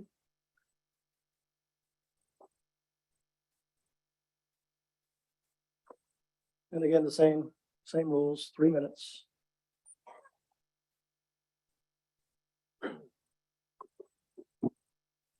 Good evening, members of the Board of Supervisors. My name is Joseph Curtis and I live in Norfolk, Virginia. I've been a patron with Zebulon's Grotto for about 4 years, and I'm here to show my support for this resort in its pursuit of a campground license. I asked for your votes in the affirmative, and I have 3 reasons why. First of all, and it's a good reason, that is the tax revenue the county receives. I, for one, have stopped at convenience stores along King William Highway before arriving. I stop at various restaurants, convenience stores near the intersection of King William Highway and Route 360, such as Chin's Chinese, Bojangles, etc. Now, I'm just one person, but an average 450 people visit the grotto monthly. Even with the conservative amount of spending $5 per person per visit, that amounts to $2,250 in taxable goods being spent in King William County. I don't know about you, but I wouldn't mind an extra $2,000 plus in taxable sales and thus $120 in tax earnings every month. Second, naturalist resorts are few and far between. The grotto is a wonderful, unique, and bucolic institution where people can be themselves, and more importantly, be left alone. And I should stress that the patrons that come here are men, women, couples of all different backgrounds. The patrons are mostly working professionals in the public and private sectors, many with advanced degrees. I myself am in the public sector and I have a master's degree. I, along with the other patrons, enjoy the resort and stay within the resort. And they want to be good neighbors. Mr. Sneed, the proprietor, has built separate driveway to keep traffic away from his neighbors and installed a gate to maintain privacy. Mr. Sneed has done a lot to keep the place safe for his patrons and respectful to his neighbors. Finally, let's get to that campground. There are 2 cabins and 4 glamping units. I find this a nice alternative to roughing it. Lodging is in short supply in King William, and the ability to spend the night reduces the traffic on the main driveway. Multi-day guests do not have to leave the property to go to a hotel, lessening traffic on that driveway. And when they do leave the property, they'll be spending it at those stores near King William Highway and Route 360. Overnight accommodations allow King William County to become a destination and not just a place to stop at the Bojangles on the way to their different destination. In summation, I would encourage the Board of Supervisors to allow Mr. Sneed and Zebulon's Grotto camping on its property. The grotto is a destination and draws people from throughout the Commonwealth and throughout the country.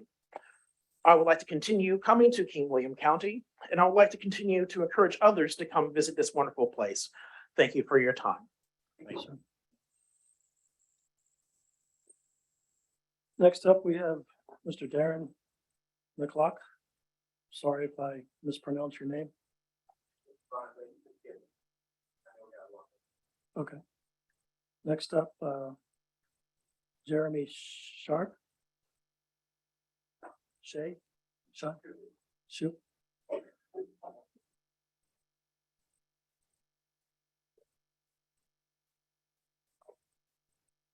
Evening.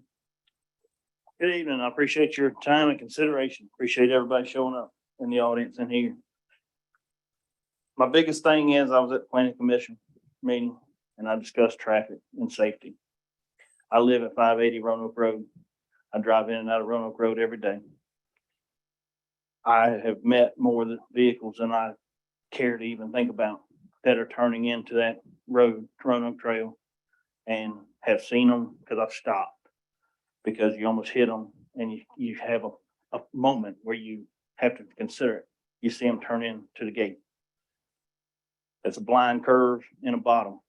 I drive a truck. I have a CDL. Sometimes I go in and out there, I'm 30,000, 40,000 pounds. When somebody pulls in front of me, I can't stop in 10 feet. There's no posted speed limit. People driving out there way faster than we feel like they should. It's a 5th generation farm past Roanoke Trail. I run 30 miles an hour typically. We have people come through at 60, 65 miles an hour because they drive through that bottom with no signage, drive right past that, drive past my house where my 2-year-old daughter's playing in the front yard. My 9-year-old son is riding his 4-wheeler. I have people turn around in my yard, in my driveway at 2 o'clock in the morning. Don't know, I can't say for sure it's people going there, but you got strange traffic at 2 o'clock in the morning on Saturday or Friday. You know, you kind of just lead to assumptions, which I know can be bad. You know, with his history of permits, he was asked at the planning commission why he did not complete his permits, go through with inspections for the building with the 2 bedrooms. He went on a tangent and never answered the question. He's constantly shown that he thumbs his nose at the rules and regulations of this county, which is no different than the rules and regulations of the road. So am I to get mad because I get in trouble because I'm speeding or whatever? No. I leave you with this. A tiger can't change his stripes. So just because he says now he's going to make it better doesn't mean he's going to, because he has in the past and he didn't.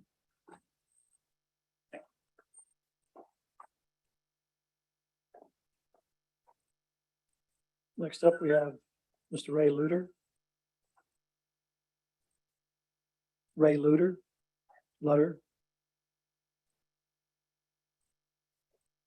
Last chance, Mr. Ray Lutter. Okay, Miss Meg Oberhan.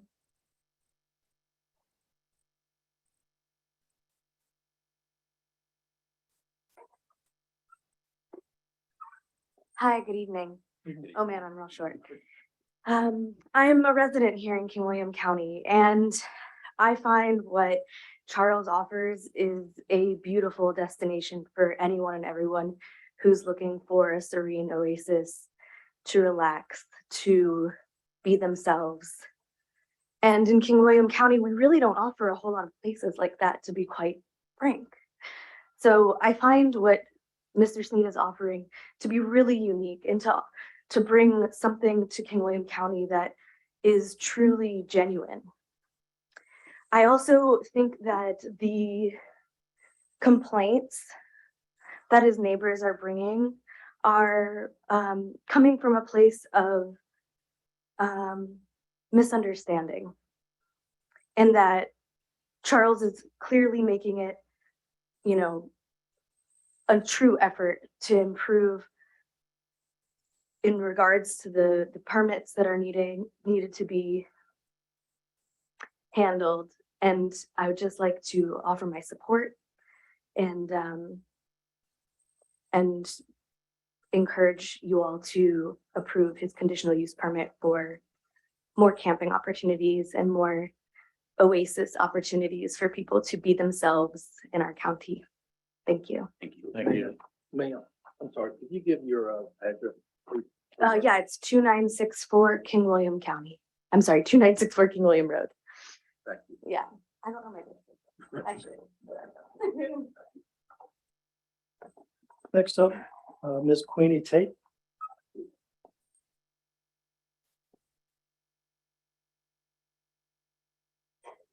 And you're not from King William? Yeah.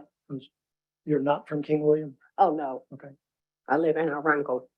I have been with Charles since 2018. And as far as the neighbor saying, the one who drives the big rig, saying that traffic be on at 2 o'clock in the morning, that's impossible because our day guests have to leave by 11 o'clock. So the people that staying over is not on that road. You know, so I don't understand him saying that people be out there at 2 o'clock in the morning. That's ridiculous. And I just want to say that we have a mental health epidemic in Virginia and all over the 50 states.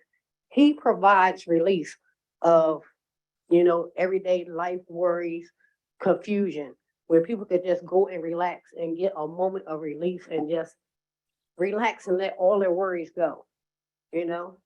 And I think he's doing a service for the community.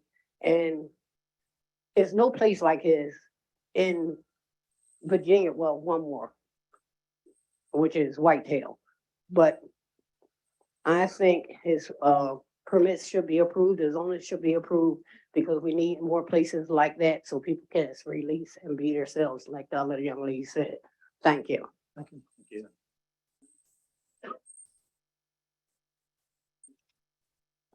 Rashad Hassan.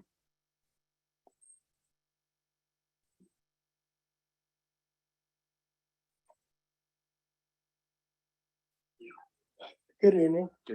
First, I would like to thank the King William County Board of Supervisors for allowing me a minute to speak in support of for their approval of the continual use permit.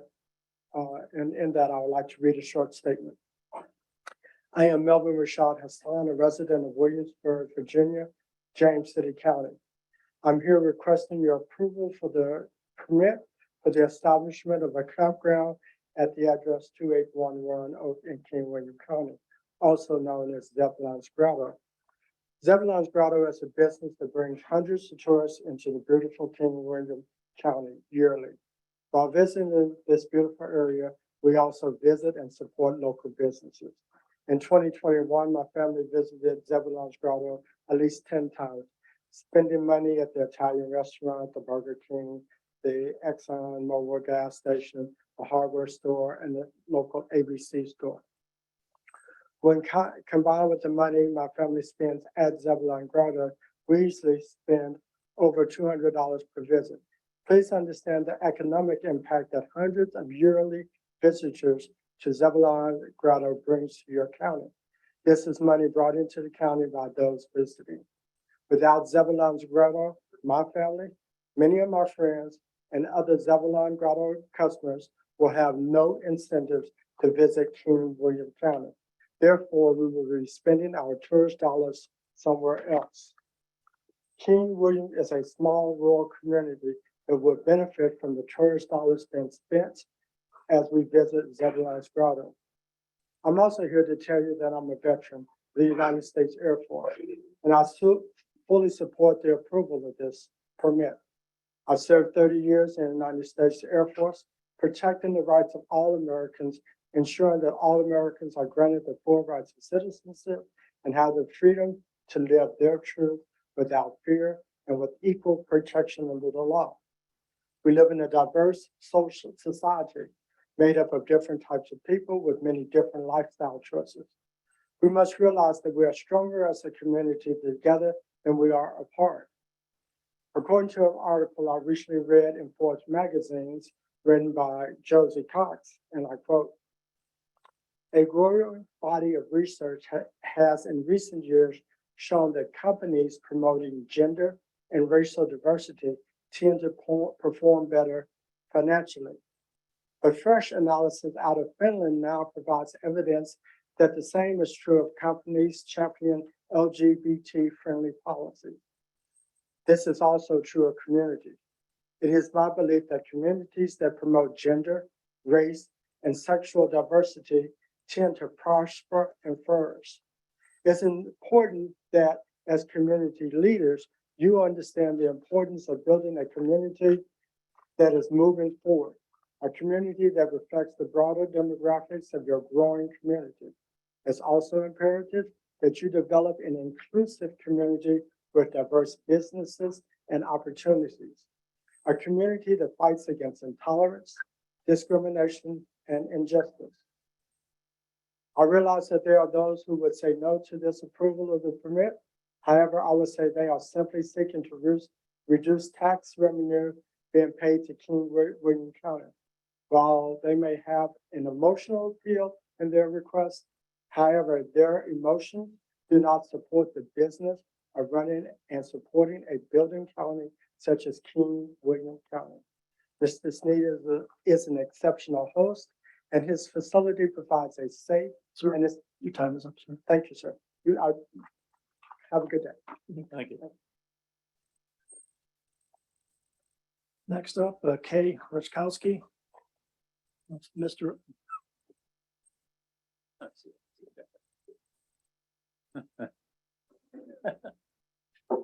Just because.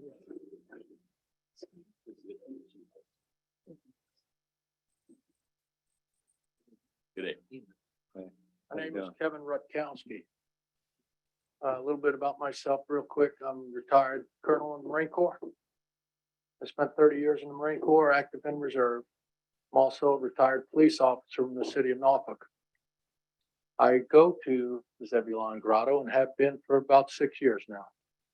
And I find the place to be amazing in that people of all walks of life, rich, poor, black, white, Asian, gay, straight, bisexual, all walks of life, go there and feel safe and secure. And they interact with everybody. If you do not allow this to continue, it'll be a great disservice to your community as well as to everyone that goes there. I think aside from being penny wise and pound foolish and losing whatever tax revenue it may provide, I think it's just a disservice if you should choose not to permit this to continue. I've been there for 6 years. I go there frequently, and I've never seen a problem there. Haven't been any fights, no arguments. I've never seen any of the people that attend there go off the property late at night, except to leave maybe at 11 o'clock at night when they're supposed to if they're day pass guests. The campers stay there. There's no reason to go off the property. As far as the roadway is concerned, let's put up a speed limit sign or a caution sign. Let's do what needs to be done to protect the neighbors as well as the guests that attend Zebulon Grotto. I don't know what else to say except I'm in favor of keeping it alive, and that I've met a lot of people from this state as well as a dozen other states and countries that come here and spend their good hard-earned money. It's a great place. Maybe you should attend. Thank you. Thank you. Have a good night. Next, Mr. Wayne Gauthier. No comments. Mr. William Barber.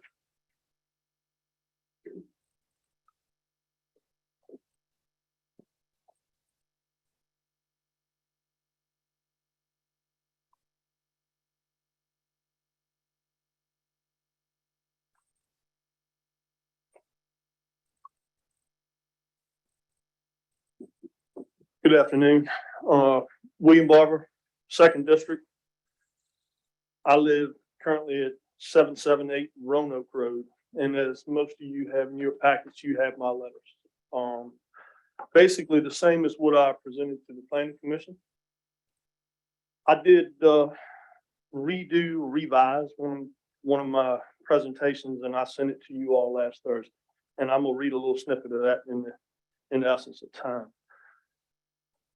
After the injunction was put on Mr. Sneed here a few weeks ago, before the July 4th weekend, a lot of members of my family were home because of the holidays. As recently as July 4th, 2022, several members of my family witnessed a vehicle driving down Roanoke Road at approximately 3:30 p.m. The fast speed that the vehicle was traveling drew our attention. The vehicle then proceeded driving off the state maintained portion of Roanoke Road onto a private dirt road into our farm. The end of this road is clearly marked, not only with the state sign noting end of state maintenance, many no trespassing signs, but also a very large private sign that states private drive, landowners and guest owners. One of our family members followed the car on the road for approximately a mile through our farm.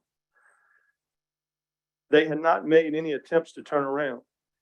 When they finally were stopped, asked the driver why he was on our private road, and he established that he was looking for Mr. Sneed's business. We asked him to leave. Most of the families on this farm work during the week. We don't know how often this happens, but we know it does because we can see the cars that come down at certain times from out of state and different license plates on their game cameras. Moving forward, we will contact the police if we have this trouble any further, and we will let them come and escort those people off of the farm. Just as Mr. Sneed has his place and wants to have his guests, we have our farm and we want our rights. And I understand that he can't control the driving habits of his guests, but if we didn't have that business there, we wouldn't have some of those problems.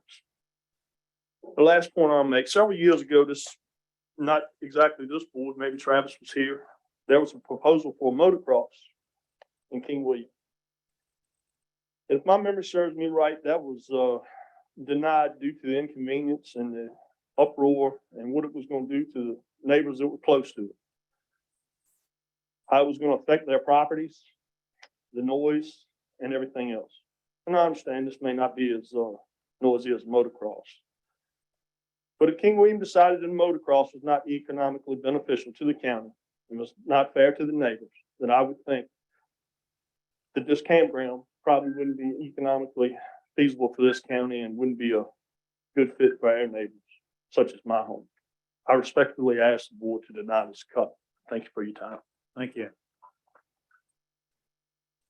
Next up, Michael and I believe Dana Stiles.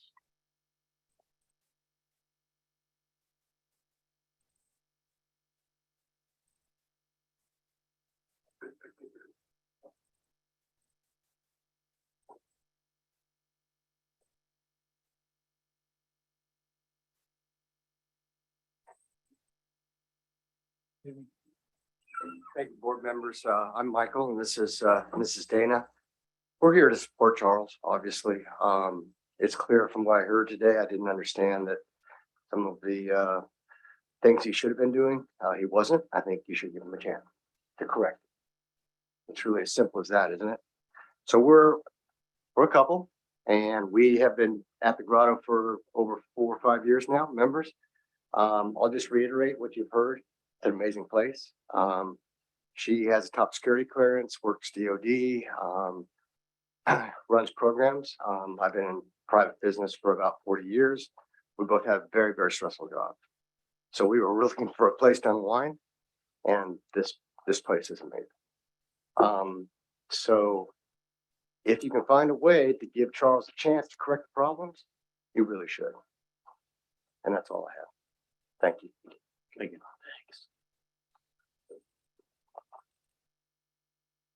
Mr. Chris Tyler.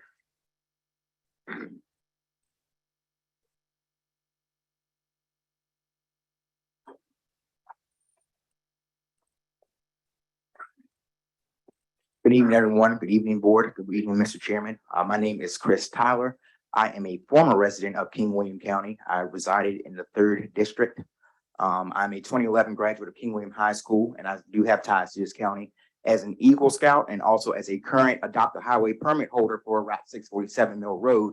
King William is a place I hold near and dear to my heart. I am 29 years old, and I have seen this county grow.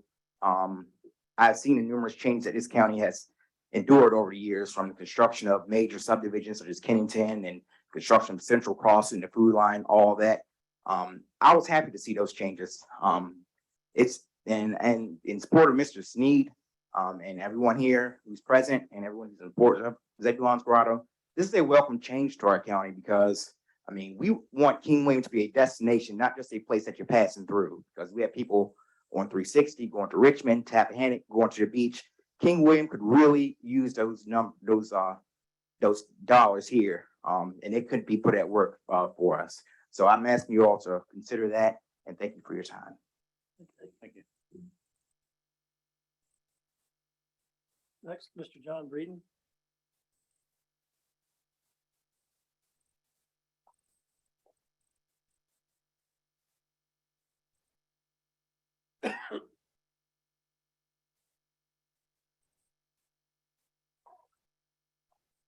Mr. Chairman, gentlemen, I have seen a lot of conditional use permits. I've always been reluctant to approve or deny a permit with as many changes as it sounds like y'all had tonight. But that aside, I'm speaking against this permit. I first went to Zebulon's Grotto in 2017 as part of my due diligence for a permit application. I found my host genial. I found the property beautiful. I thought this would be a nice addition to King William County. And then we had the public hearing and heard about all the problems from the citizens. The applicant withdrew his application, but he continued to run his bed and breakfast and his campground. So there's a second violation, and he's asking for a second chance. You have in your application tonight 5 different violations. At the planning suit, he's actually asking for a 6th chance. There was a traffic study done in 2018. He was averaging 50 vehicles a day back then, 20 staying overnight, even though he's only allowed 14 with the conditional use permit he got either before or after that traffic study was done. In your package, you've got traffic studies showing 70 vehicles every Saturday and some Sundays, June through October. I've since returned to the area several times at neighbors' request, heard loud amplified music over and over again. The few times I was there, I saw cars turn around in driveways and pulling into yards, lights shined into neighbors' front yards and so forth and so on. And at the June, and so with all these concerns in mind, I asked the applicant about the violations, and he said, well, he knew he was in violation, but he knew what he was doing. He's state licensed and so forth and so on. Section 86-44 of the zoning subdivision ordinance calls for a conditional use permit to be denied if the proposed use will be injurious to the neighborhood.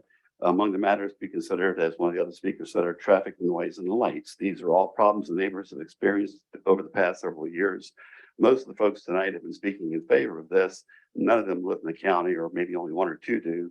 Probably most of the folks you hear speaking against it are the neighbors and the citizens of this county. I'll close by saying that if you approve this permit tonight, you're basically telling every developer and their attorneys that they can ignore the King William County zoning and subdivision ordinance with impunity. And if they get caught, all they have to do is apply after the fact. I would also add that Ms. Graham, in order to get on the property, had to, if I can find this here, had to get an inspection search warrant. And then even after that, he continued to violate the ordinance until the county had to seek an injunction against him. And at that point, he then started to comply with the ordinance. If you approve this permit, good luck getting any kind of compliance in the future. I know it's gonna be a long night, so I'll close. Thank you all very, very much for your time. Thank you.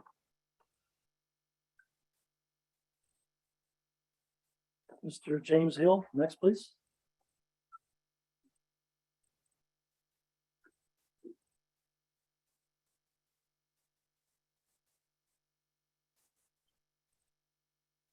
Good evening, board. My name is James Hill. I reside in Richmond, Virginia.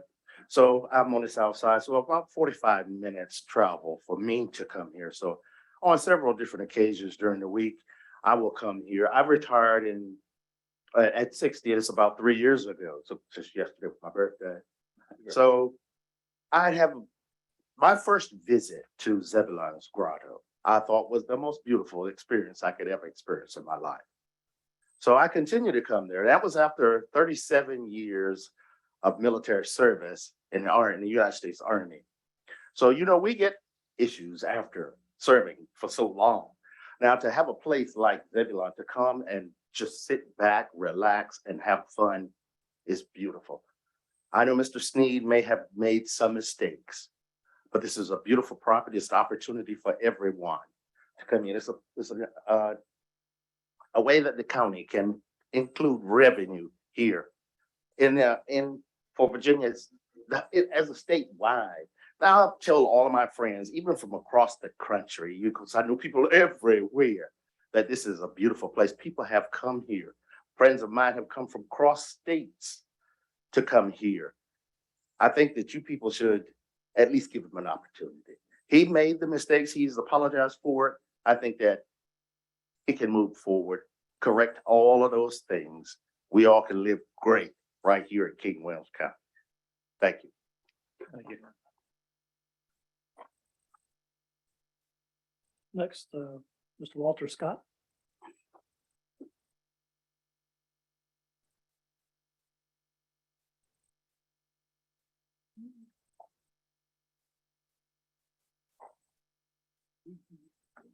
Good evening, board. My name is Walter Scott. I am a veteran. I'm a published author, and I'm also an online business owner.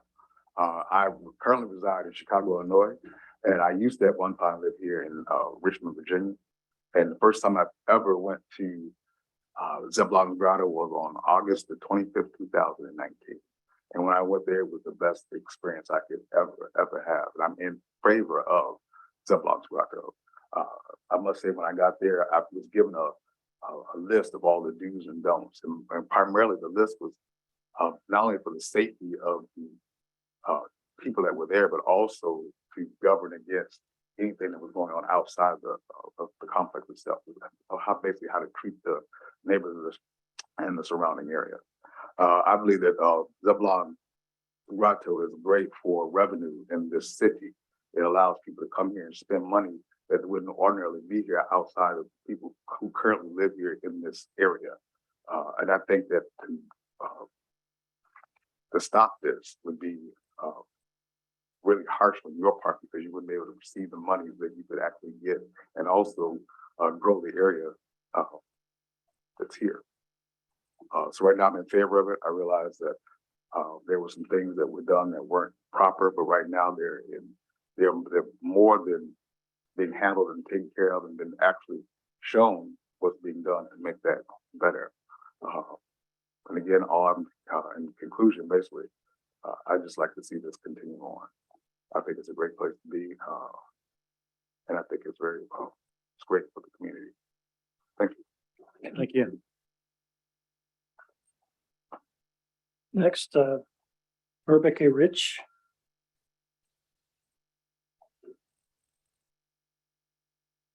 Was I closer? Rich Rebecca. Oh. So, Rich Rebecca, I'm from Norwich, Connecticut. It's an 8-hour drive down here and then another one back. That's if you leave at 3 o'clock in the morning to avoid traffic, especially to New York. I started coming down to Zebulon's, to Charles Place in spring of 2017.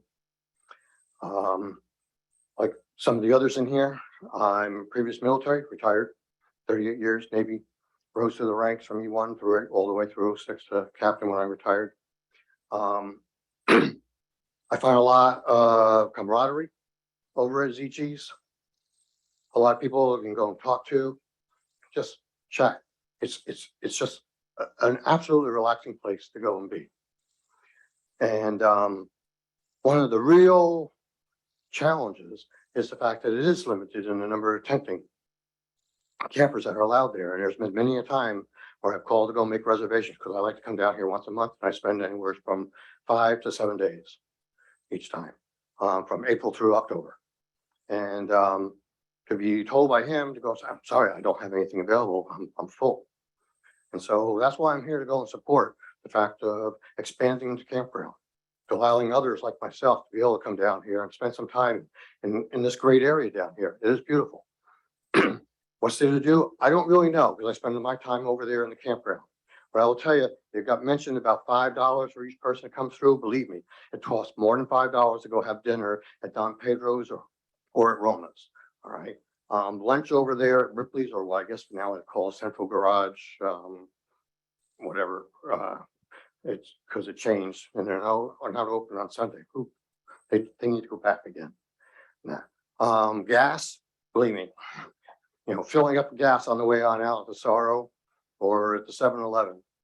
There's the Chinese check takeouts and whatnot. I see more people at Zebulon's with Red's chicken boxes out of from Tesoro than you can imagine.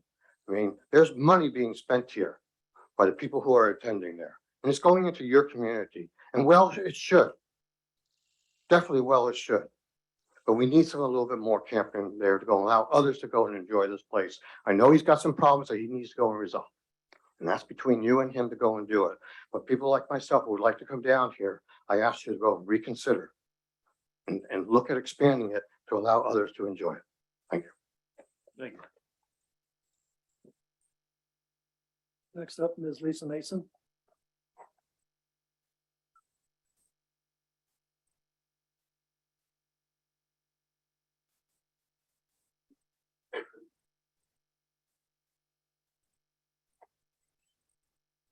Hi, again, Lisa Mason, Second District.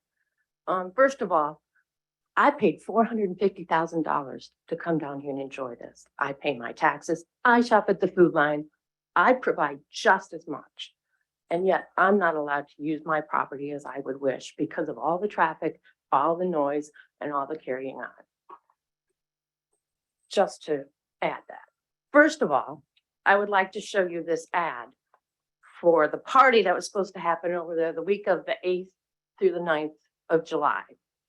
It was a takeover of Zebulon's Grotto. They were going to come in and just take the place for the weekend.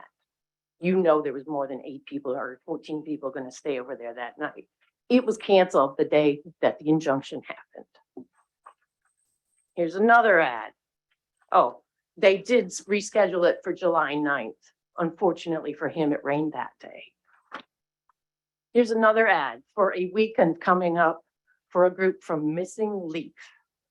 It's at the Sheraton Motel for the weekend of August 4th, I guess, through the 7th.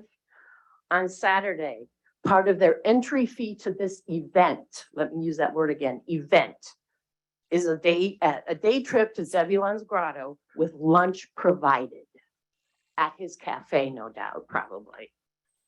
Now we'll get to some of the facts that are wrong with Mr. Sneed's application. First of all, why is there a guest house in a campground or a bed and breakfast? I don't believe that's allowed regardless.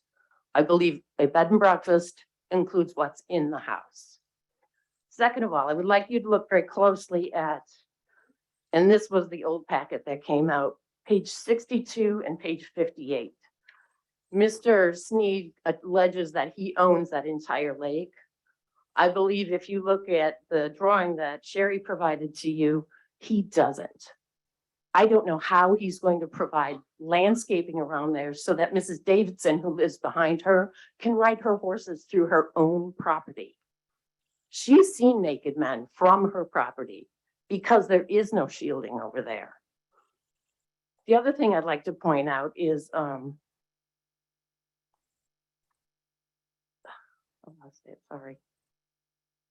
that his property is approximately 1 mile all the way around. He currently only shields with his hedge less than 1/5 of that area. So he has showed no plans as to how that's actually going to happen. The other thing, and again, this relates back to his first plan, is that he was going to put his entrance on our road. This is where his exit would be located, on the hill that we have spent years trying to keep from eroding on every rainstorm. We work very hard to maintain that driveway, and we have an agreement to maintain that driveway. And Mr. Sneed does not help or contribute any help nor money to help maintain that driveway. Thank you. Thank you.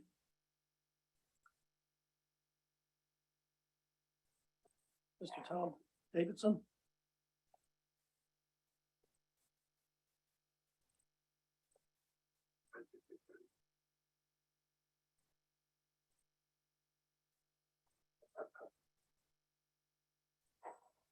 Chairman, board. I apologize for the mask on my face. I hope you can still hear me okay.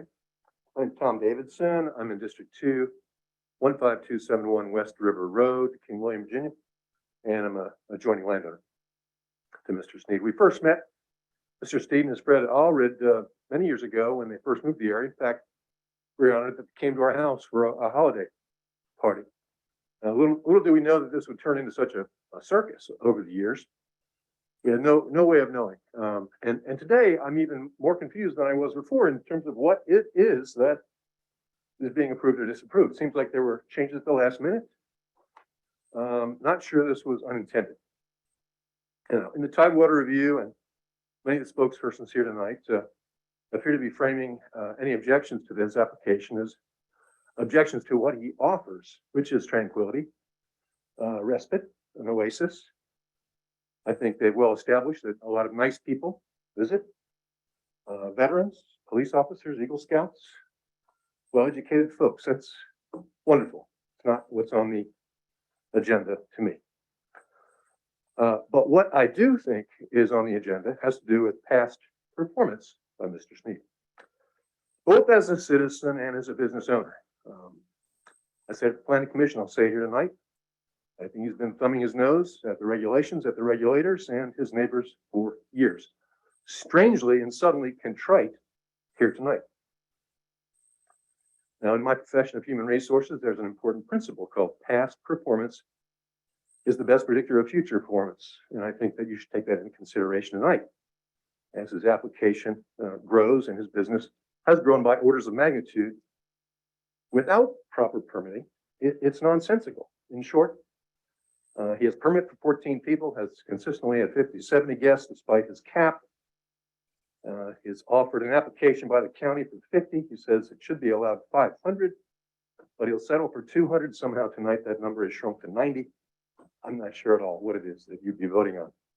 It's ludicrous to me on its face, but untenable, especially because of the broken or ignored regulations, blatant installation of unpermitted facilities, blocking regulators from visiting the property to do their job, and establishing a precedent for allowing any time to be built anywhere in the county a fancy stockaded campground of America right next to any of our homes. I do wonder about his pond, but it seems like that's been there a while and it certainly covered wetlands. I don't know about those permits. I hope you do. I'm not sure if I'm more upset with Mr. Sneed or the county for letting the spiral out of control and letting Mr. Sneed think he was could spend lavishly on his property and build that up as a destination without getting the proper permits. If I were in your shoes, I'd be embarrassed at the situation, and I hope to rectify it tonight, not just for the most vocal neighbors directly impacted, but by neighbors in the county who aren't here, don't know of this, but can be affected by it in the long term. I wish Mr. Sneed could just go back to enjoying his original vision for a bed and breakfast in a beautiful county. That was his original vision. But I'm sad to say that I think that his past performance as a citizen and business owner negates that possibility. Sir, your time is up. Thank you for listening to me. Thank you. Next up, Mr. Rich Meador.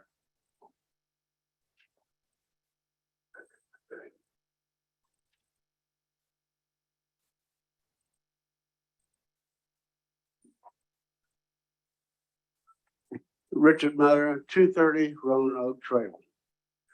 I do not recommend approval of this copy. Okay. there's some existing violations that even I found out that I wasn't aware of recently. And one of them, of course, was the B&B, which I thought was okay, but I found out later on that it was detached, and that apparently is the problem. It's mentioned that the sewage system and water system would be expanded, but I think we have not seen enough detail in his proposal. I'm not sure what King William Health Department has on it, but we don't have anything, that's for sure. Secondly, as 250 people, who knows what, in a primitive area. Gentlemen, let me tell you something. Many years ago, I worked for the State Department of Health, right after I got out of college and before I got drafted. I was very fortunate to work for a recreational department that covered half of the state. I went from South, Whitfield to the Eastern Shore. Beautiful campgrounds all over the state, private and public. And I saw that they met certain rules and regulations back then. I was a young man, but I understood the importance of that.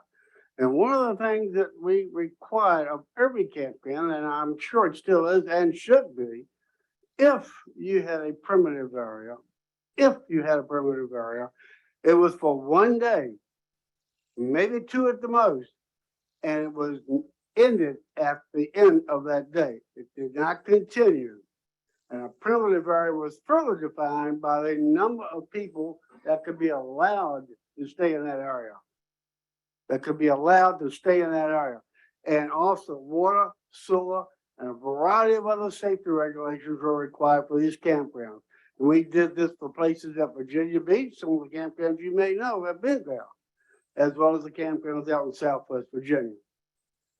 I respectfully ask that no primitive camping be allowed there, period.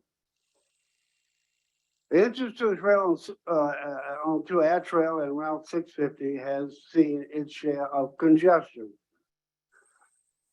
Poor motor vehicle practices, people not stopping, not yielding, spinning out, spinning in. Speed limits, we have a speed limit sign there, folks. It's 15 miles per hour, and it's very well posted. Everyone can see it. At least I hope they can read it. And 30 miles an hour.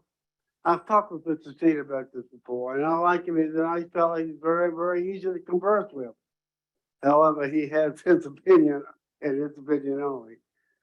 And we talked about the speed one time. The road goes up, and then it turns. 30 miles an hour is too dangerous to be driving on that one lane gravel road. He doesn't think so. And I don't think that is a good mindset, particularly if you relate that to your customer. And last week alone, I saw two cars going by. I live right across from everyone. Two cars came by at different hours of the daytime. At first, I thought they were Amazon drivers, okay? Because they drive fast too, all the time. Sir, your time is up. How much? Your time is up. Okay. Anyway, the irony is that he wants peace and quiet for his people. What do you think we want for us living there? Thank you. Tracy Carlton.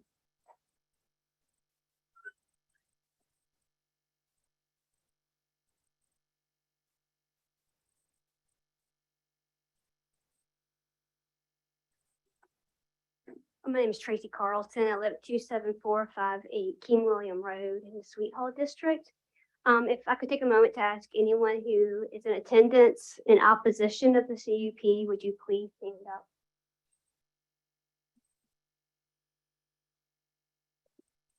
Thank you.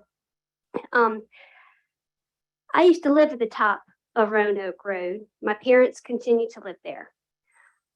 As a child, I enjoyed the safety of King William, roaming the woods, and just plain being a kid in the country. And all of these are characteristic of why many people are attracted to the county. Now that I had children, they cannot enjoy that same lifestyle that I grew up living. I can allow them the freedom to ride their bikes down the road or walk down the street to see the horses or visit the neighbors down the street, as my sister and I once did. I can't allow them to just grab a pail, go down to the farmers, and pick blackberries and strawberries like we used to do. I cannot allow them to even play in my parents, their grandparents' front yards, and that's all attributed to Zebulon's Grotto. I have much concern regarding the effect that Zebulon's Grotto has on our community and on our road. The amount of vehicles and strangers coming up and down our secluded dead-end road that already takes place will only increase with this continuous permit expansion. I also question the amount of traffic that takes place with this pay per day option. The Bible says to let every person be subject to the governing authorities. If you, as elected members of the board, turn a blind eye to Mr. Sneed's apparent history of disrespect and violation of our county's code, you will be setting a dangerous precedent that only tells your electorate and beyond that King William County's laws are only for show and have no substance. Or do we want to reward lawlessness or see it for what it is and respond with lawfulness? I ask each of you as lawfully elected representatives of King William County's residents to maintain the integrity of your seat and the law, and please deny the approval of this permit. Thank you for your attention, and may God bless the work that you do. Thank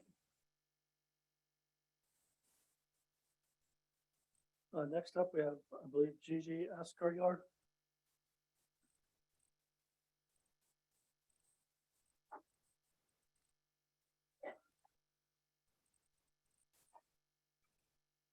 Thank you for pronouncing my last name correctly. That was good. Yes, you did very well. This is my fiance, Trevor. We found out about Grotto 3 years ago. And went there to see what it was like and found such a serene place to be. The paths that he has, walking down by the lake, sitting by the pool, all this noise, I don't know what people are talking about because I don't hear it, but maybe at night if they play music or something, that might be what you hear. But it's nice to go someplace close. The closest place we could go is about 4.5 hours from us. One is 4.5, another one's 3.5. This one's 45 minutes from our house. We live in Richmond County. And like other people have stated, we spend money here, just like everybody else who comes to Grotto. We shop at Food Lion, we go to the restaurants, we go to the dollar store, we go here, we go there before we go. Once we get there, we stay until it's time for us to leave, you know, whether it be the next day or that evening or that afternoon. We hope that you do approve for him to fix the issues that are wrong. Everybody makes mistakes, we all do. And it would just be really nice to have a place that we can go to that is close to home, that is beautiful, serene. People there are great. The camaraderie is awesome.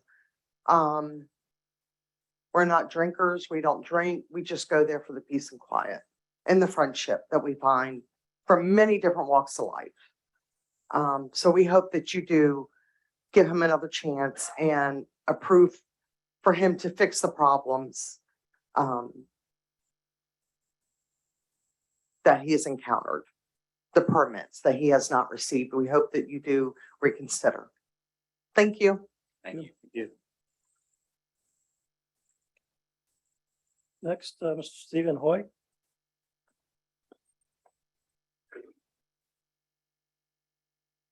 Good evening, members of the Board of Supervisors. My name is Stephen Hoy. I reside in Henrico County. I am speaking in support of Mr. Sneed's application for a campground permit this evening. I have known Mr. Sneed since 2016 and have been a guest at his property many times. Previously, I had very little knowledge about King William County, nor any reason to visit. Annually and conservatively, I spend at least $1,000 in the county's local businesses, restaurants outside of Zebulon's Grotto. Mr. Sneed's business attracts many visitors like me and the people you've seen tonight to King William County each year, the majority making repeated visits throughout that seasonal period that he operates. As such, his guests already are contributing thousands and thousands of dollars annually into the county's local economy. Currently, I'm unaware of another small business in the county that attracts tourists for outdoor recreation, offers the opportunity for overnight lodging, and economically supports many of the other local service businesses in King William County to the extent that Mr. Sneed's business does and would continue to do under a campground permit. Moreover, that is exactly what your comprehensive plan that you approved and put into place calls for. I attended the Planning Commission on June 7th and listened to Mr. Wagner or Commissioner Wagner say untruthful, absurd, and disparaging remarks about Mr. Sneed, which were then later published in the newspaper.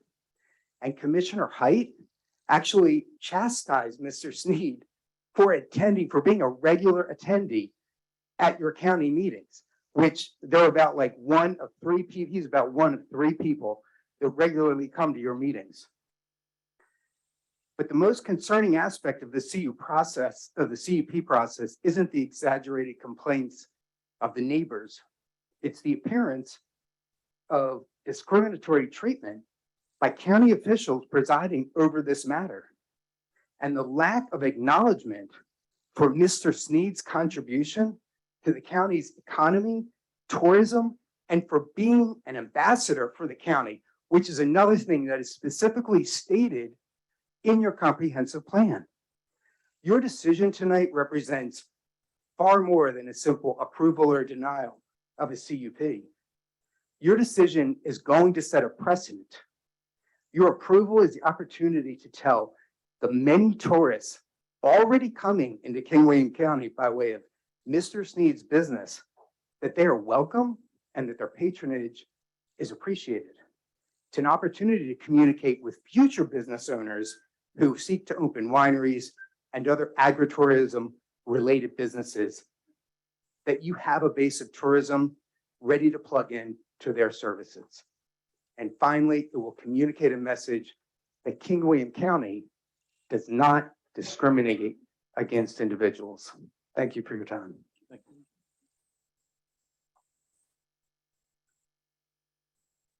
Next, Mr. David, and I'm sorry, it's Albadev.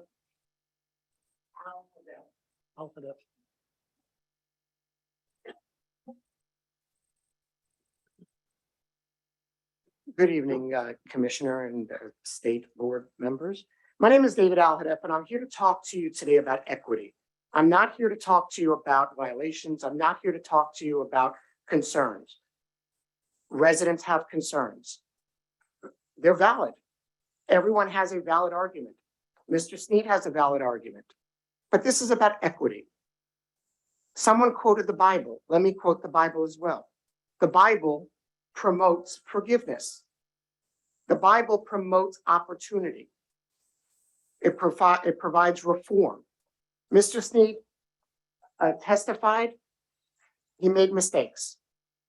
He's no saint, okay, but so are the people who put drones over into a property, which is illegal recording, and committed crimes. That's an issue. We also have people that are reporting constantly, spending time. I get that. I respect everybody's concern. But this is about equity. This is about providing justice. Your mission statement says about balancing rural and suburban lifestyles. And if we want to talk about equity, give Mr. Sneed a chance. Just by giving him a continuance does not mean that you are accepting and approving his petition to continue. It's allowing him the opportunity to build trust, to kind of rectify the situation. Give him a chance. You have nothing to lose by giving him a chance. I again agree that there needs to be some compromise between community members and Mr. Sneed, because if you need a recreational or want a recreational opportunity and there is growth, what are we teaching our children? The answer is absolutely no. Absolutely no. A person makes a mistake and we say no. No. All punishment should be as we dictate, logical. So the logical consequences, he's here, he's facing the justice. He recognizes that there are situations, give him an opportunity. Maybe there can be compromises. I know that he's taken steps to build different platforms as far as protecting the viewpoint. Okay, someone said it wasn't 100%. I agree, but it's a step in the right direction. I agree that you wanted everything kosher from the first minute. No one, and as an educator and as a leader, I'm going to tell you that no one can provide a kosher opportunity if they are a caged animal. If all the prejudice and all the steps are negative against them, I'm not talking about LGBTQ. I'm not talking about the people who patronize the area. I'm talking about equity. Giving a person an opportunity and giving them a chance to prove themselves does not mean acceptance. It means an opportunity. Thank you for your time. Thank you. And for everyone's, I'm sorry. Mr. McMichael? He's the one that had like. Okay. Last up, Mr. Vic, Rossi. I'm sorry, I butchered your name.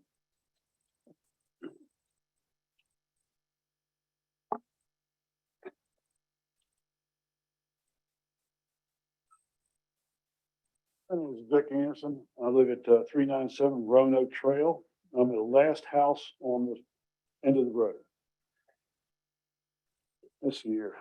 Zebulon's Grotto is a bed and breakfast owned by Mr. Sneed, which has been approved for 1 campsite and 2-bedroom B&B with 14-person maximum capacity. Now, here we go again.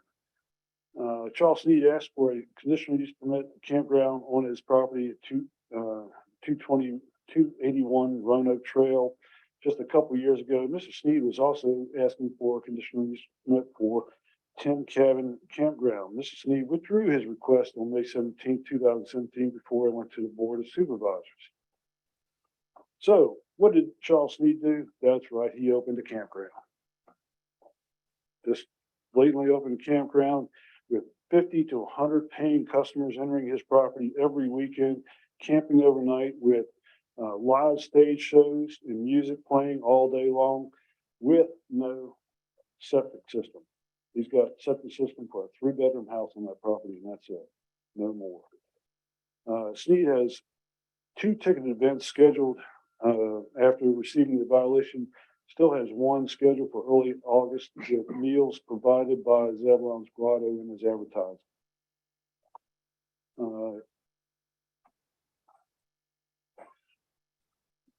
How many hotels are there in King William County? Oh, you'd be mistaken. Zebulon's Grotto advertises himself as a 2-star hotel. A simple Google search, everybody's got Google Maps, right? Pull up Zebulon's Grotto right beside my house. This is a 1-minute walk from my front door. He advertises himself as a hotel. Pull up his website, and it's still advertised today as a hotel. Mr. Sneed has been cited many times for ceasing illegal campground and building without permits. October 21st, 2016, Wally Horton. July 25th, 2018, Bobby T. October 25th, 2018, Ron Etter. These are for illegal camping. $1,000 a day fines for non-compliance. 2017, Sherry Graham. April 21st, Matt Melton. He doesn't understand the meaning of stop illegal activities and not build any further structures, by King William standards. The CPU Mr. Sneed is asking for will put campers, tents, and RVs less than 100 yards from most homes on Roanoke Trail. Our property deeds recorded in King William County for the Roanoke Estates have a road maintenance agreement that states no improvements or modifications to Roanoke Trail without a majority vote. Mr. Sneed's ownership of Sneed has no ownership or rights for the widening or paving of Roanoke Trail to Roanoke Road. And the association will not allow any other modifications, so it's a non-starter there. And I'm gonna ask, I know we have my time up. Yes, sir. I got more to go. I know This you could do. go on for a long time. Yes, sir. Understand. Thank you. Thank you. Ms. Branch, did anyone pop up on Zoom? Okay, that was the last speaker this evening. With that, I'm going to go ahead and close the public comment period. Ms. Branch, is there any final comments or wrap up?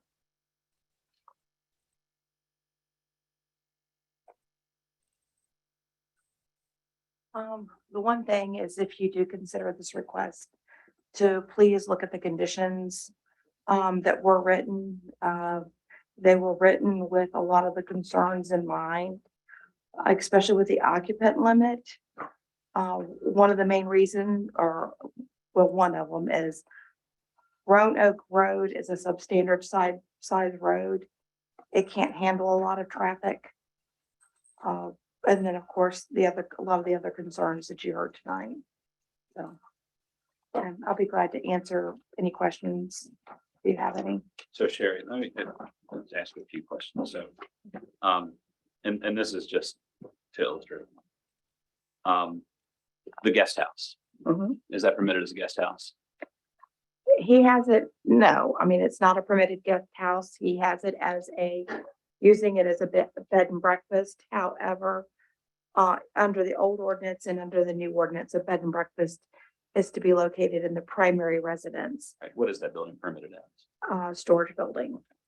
Um, So what he's wanting to do is have it like a guest cabin with his campground. Are any of the camping platforms permitted? No, Were any of them inspected by King William County Building Official? no, No. Is the commercial kitchen permitted? no. Is a commercial kitchen permitted to be at all inside a metal storage container? We do not allow freight containers in the AC district. And they're not recognized currently by the building code. Does he have electrical permits for the commercial kitchen? No, Does he have approval from the health department to operate the sites, that he has adequate facilities for the sites that he has on there currently? well, he doesn't have it for like the guest house and other items, no. He had approval for a 2-bedroom B&B with occupancy of 8. And the health department gave him 2 campsites with 6 people max. So, Did he get a land disturbance permit when he started to cut his own driveway, or did we have to put a stop work order and make him get a land disturbance permit? we had to stop work order on it and then he came in and got his permit. And did these all happen at one time, Ms. Graham, or did this happen several times over the course of several years? Several times. And I think that's the biggest issue for me. I've heard all the comments. I've taken notes on every single person that spoke. When Mr. Sneed put in his initial application for the campground years ago, I went and visited the site. Okay. And I agree with everybody here on their assessment of the site. I found it to be beautiful, well-maintained, nice facilities. He and I discussed what he had in mind then, and I left that meeting, generally in support of the idea. Met with his neighbors thereafter. They expressed their concerns with it. At the time, was still hopeful that maybe we could find a resolution, but then the permit was withdrawn. And since then, now we're here, where we have several unpermitted structures on the property. We have unpermitted activity taking place in the property. It's not like it just happened. It's not like he just one day committed all these violations, didn't know there were violations, and is now seeking approval. And that's my problem here. I've got no issue with the, for the most part, the concept of a small campground or something like that in areas where it could work. Now, a facility for what he's proposing, I don't think that this road or that this property in general can handle all the people that are there. Okay, I just don't think it's feasible. But even more so than that, it's the just the complete disregard for the regulators and the purpose of it regulating, and the fact that he knew all the rules because of his career. I mean, that just really, it really, again, personally, as somebody who would have probably supported that first application and been able to, do something there that would have worked. Now I just don't see how. This is not how these permits work. we don't work out these issues after we've been operating an event center and campground for several years. And it's a bummer because, you know, a lot of people have spoken on what it means to them and what good it does for them personally. And so if I were them, I would be upset, but I'd be really upset with Mr. Sneed for allowing this situation to continue. And I'd be upset for the fact that he put us at the risk that he put those guests at with unpermitted structures, with inadequate facilities, with kitchens operating out of buildings that they're not even allowed to be in. That's, you know, that's the purpose of these regulations in as far as the building code goes, is to protect the health and safety of these guests. So I don't see how the permit that's presented, even the modified version, can fit within the confines of that property and in a manner that would be safe to allow that many people on there. And I just, the history of the repeated violations, in full knowledge of those violations being committed, it can't have been a surprise. In my own business, I do absolutely everything I can to make sure that everything that I do or put on there is, the county knows what it is. They've permitted it and they've inspected it. And I do that to protect my business.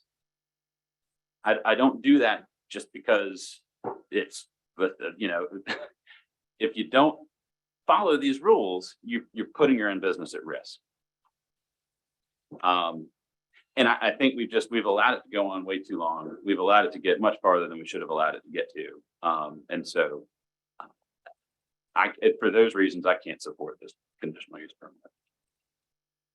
Mr. Chair, Sherry, can you come over here?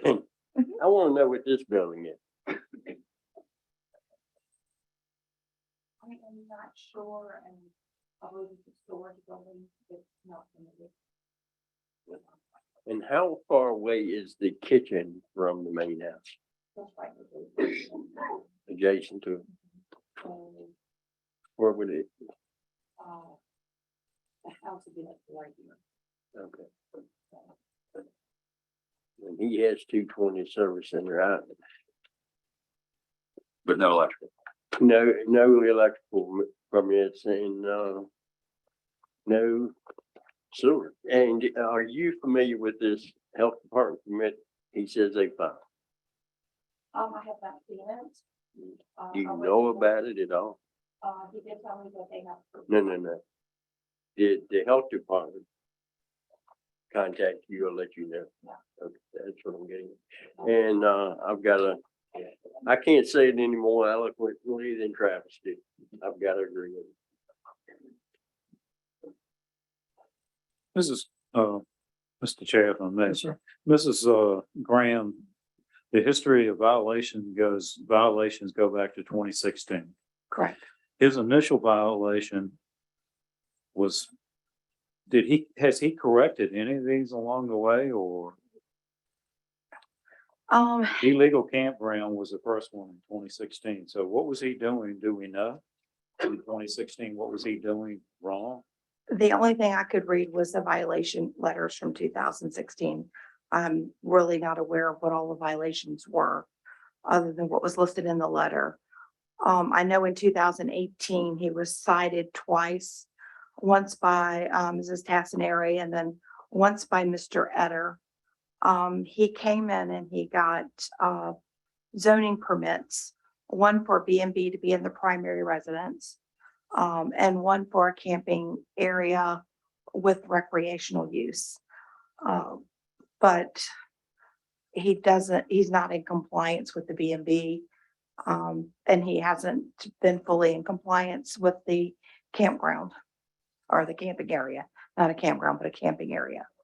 He was allowed one camping area with a max occupancy of 6. So we don't really have any history of how he may or may not have responded to these violations, whether he corrected them or attempted to. Well, I know in 2018, he came in and got the zoning permits from Mr. Etter, but he has not been in compliance.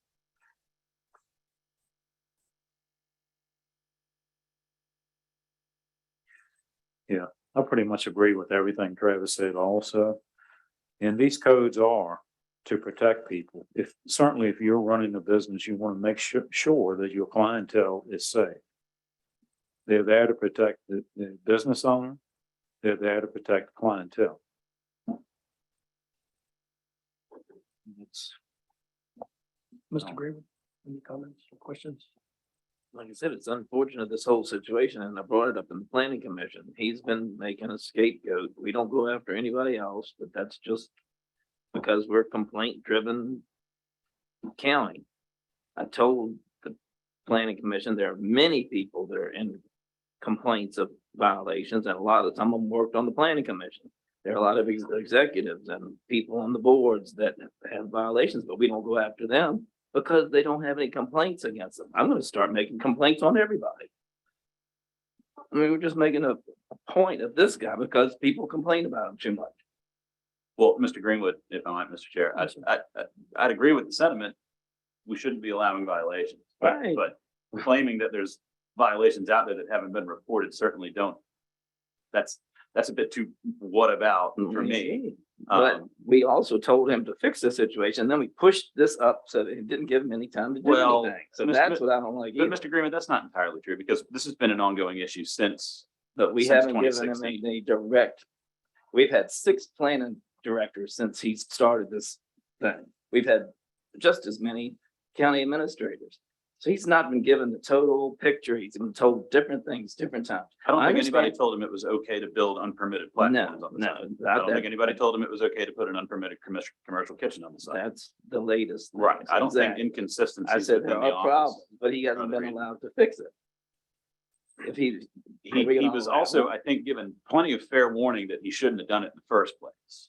Maybe, I but we still didn't give him any opportunity to fix it.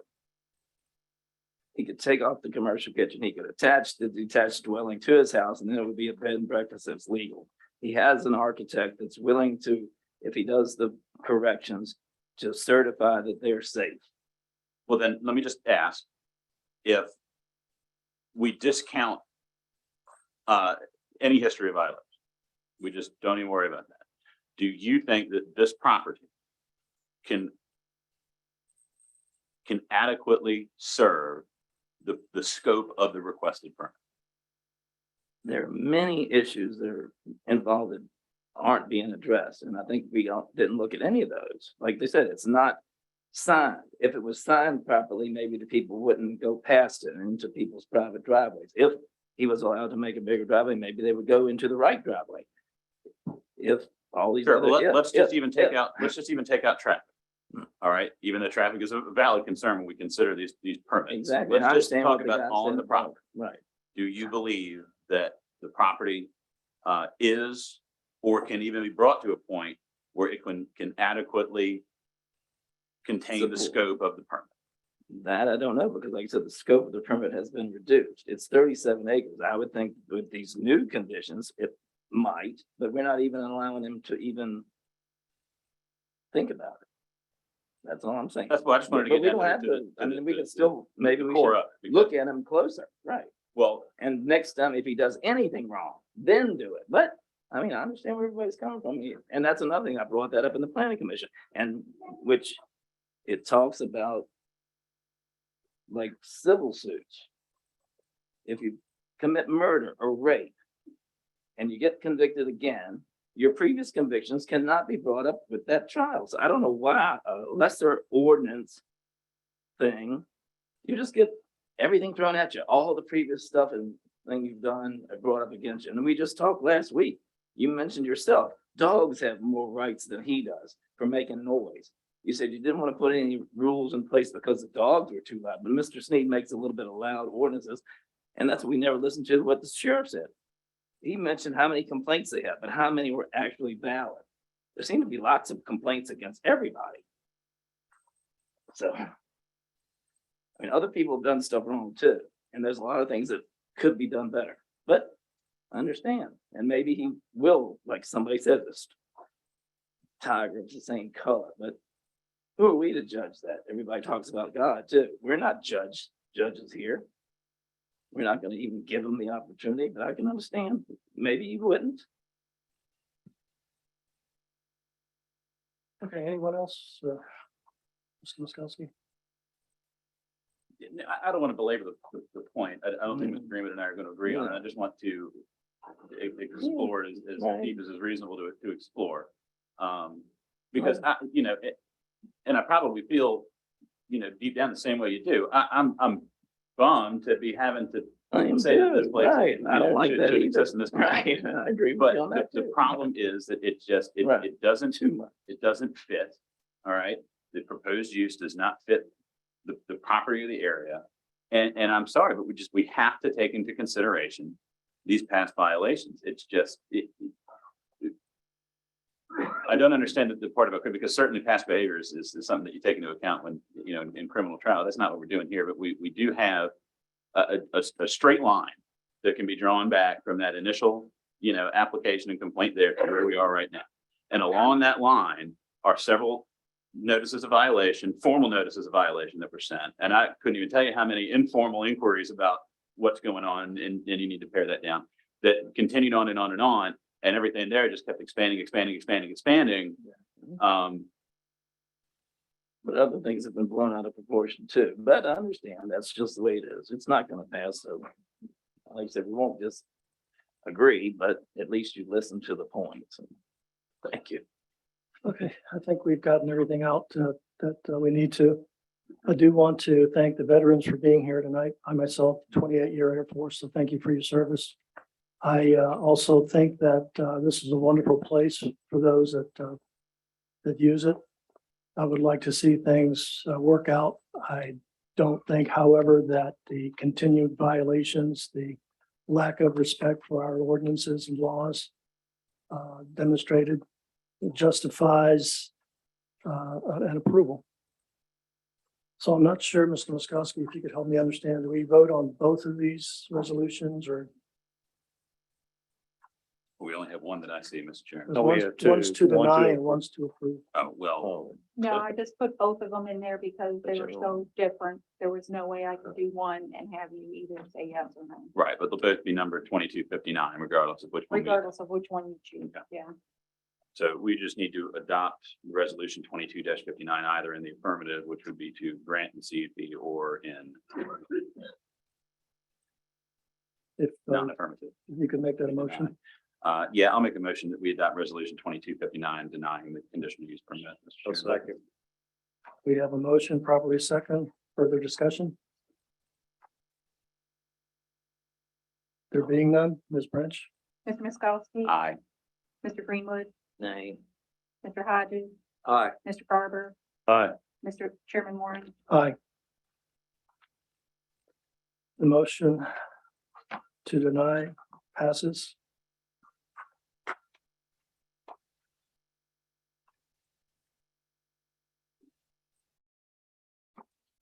If those of you in the public would like to disembark, you're more than welcome. We still have some business to attend to.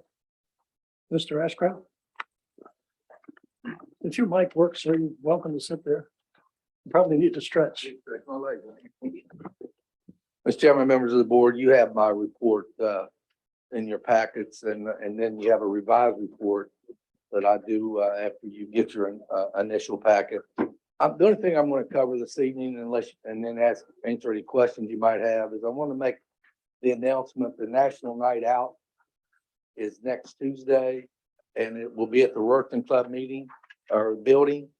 And that's a meeting and a gathering of residents and law enforcement and public safety and government officials, and everybody comes together once a year to kind of celebrate safety in the community. And we would encourage all the public to attend. That's a nice facility, and if you haven't been able to view it yet, it's really tremendous. I was up there not too long ago, and What are the was very hours? impressed. Mr. Ashcraft, you hold on one.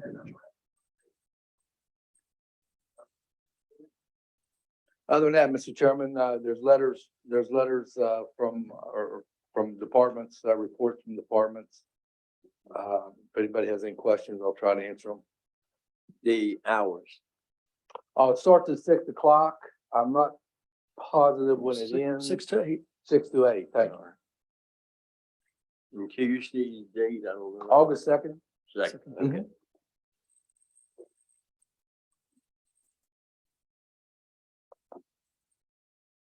Okay. Did we have a, oh no, I see it. My papers are on me. Board comments, isn't it? Yeah. I didn't see the next page.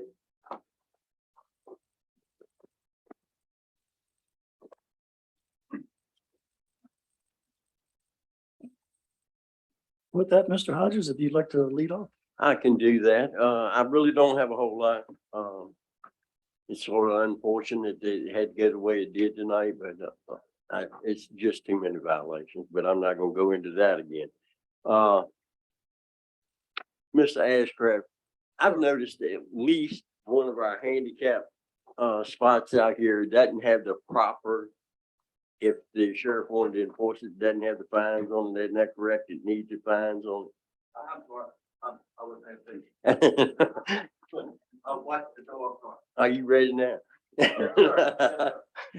The handicap sign, I know on the end down here, it only has handicap. It doesn't have, and it does have the marking on the lane, but it doesn't have any fines. And I think state code requires that, correct?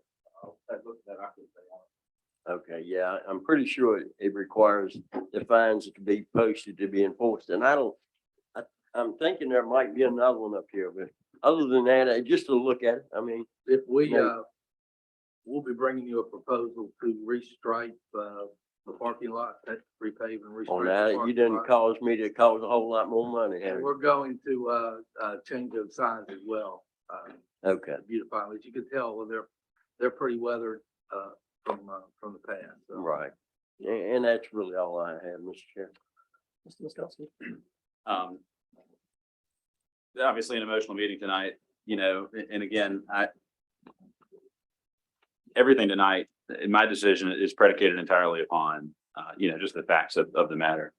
And I just don't see how, what he has proposed is going to work. And yeah, personally, I take umbrage at the insinuation that there was a discriminatory factor in that. And people know me, you know how I feel about these things. I certainly appreciate the fact that we need to support LGBTQ friendly businesses. Certainly know we need to support Black owned businesses. But any business needs to follow the rules. As a business owner myself who goes out of his way to follow the rules, I can't. I find no sympathy with people who will not. So that's all for me. Thank you. Mr. Greenwood. Oh, yeah, like I said, I'm unfortunate that I was the only one that wanted to give them another chance. I think maybe some of the issues could be taken care of, but it's just going to continue to escalate. So I guess that's the best outcome. Like I said, I'm unfortunate that, and it is an underlying factor. I mean, everybody says it isn't. It's just like the situation about Civil War and blacks and everything around here. It's like, there's always that underlying thing everybody wants to ignore because y'all don't have to put up with it. But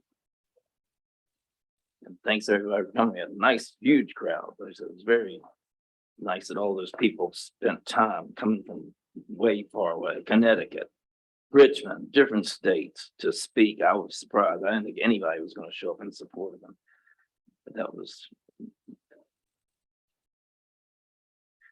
very supportive to that particular group. I thank them for standing up. So that's all I have. Thanks. Mr. Garber. First of all, I'd like to thank the board for approving help to Tappan. I think that will be repaid many times, kind of biased towards those people. And I look forward to working with you, Mr. Ashcraft, on the burn law, to see how we can modify that to accommodate the good people of this county. And thank everybody for coming. And yeah, it was a tough night, it really was. And you know, I just felt that it was, once again, I was looking at the violations, past history. How can you reward somebody with an expansion of their business when they have a track record of violations. That's pretty much it. Okay.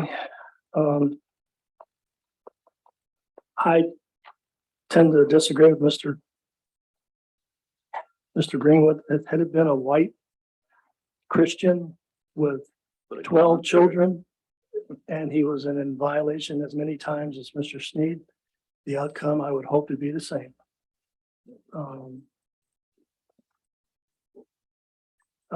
Following on, I'd like to commend Mr. Ashcraft, the EDA.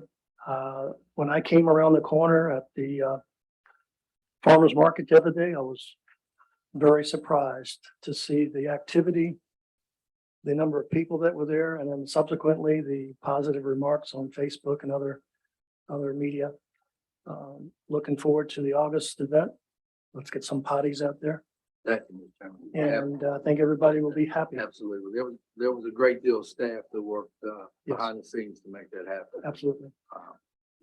I thank them. I'm sure Ms. Branch had her hand in everything did. as usual, so thank you, Ms. Branch. Our maintenance crew as well. Yes. Mr. Moore, if I could have just one point, yes, really, it's, yes, it's sir. an actual question. It's not just pontification.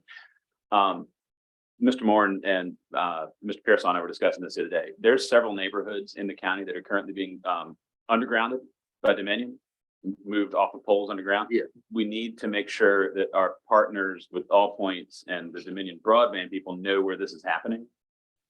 They may, but they may not. It's in my head that we need to make sure that they're all on the same page, because I don't want All Points coming down there, where's the pole? Okay, they're So- supposed to be in concert, but we'll make sure. Just that something on my mind. Sure. Okay. Sure. With that, if someone could motion for a closed meeting. Mr. Chairman, I move to convene and close meeting in accordance with section 2.2-37-1188 of the Code of Virginia to consult with legal counsel on a specific legal matter regarding taxation regulations for Indian tribes requiring the provision of legal advice by counsel. Motion made. Do I have a second? Second. Motion and properly second. Any further discussion? Ms. Branch? Mr. Greenwood, Aye. Mr. Hodges. Aye. Mr. Garber, Aye. Mr. Miskowski, Aye. Chairman Moore. Aye. We'll be back in a few minutes. Thank you. Mr. Chairman, resume the meeting in open session. I think. I could get the Open reading. certification closed meeting. I'm sorry. Don't read it. No. We've got a motion. We're reconvening in open session. That's got to be done by motion. Okay, So now we're at roll call. Yeah. roll call. Aye. Aye. Aye. Aye. Aye. Now move Yeah, to right. SR1. Second. We have a motion and properly seconded for SR1. Ms. Branch? Aye. Aye. Aye. Move adjournment, Mr. Chair. Second. Moved and probably second. Ms. Branch? Aye. Aye. Gentlemen, I appreciate the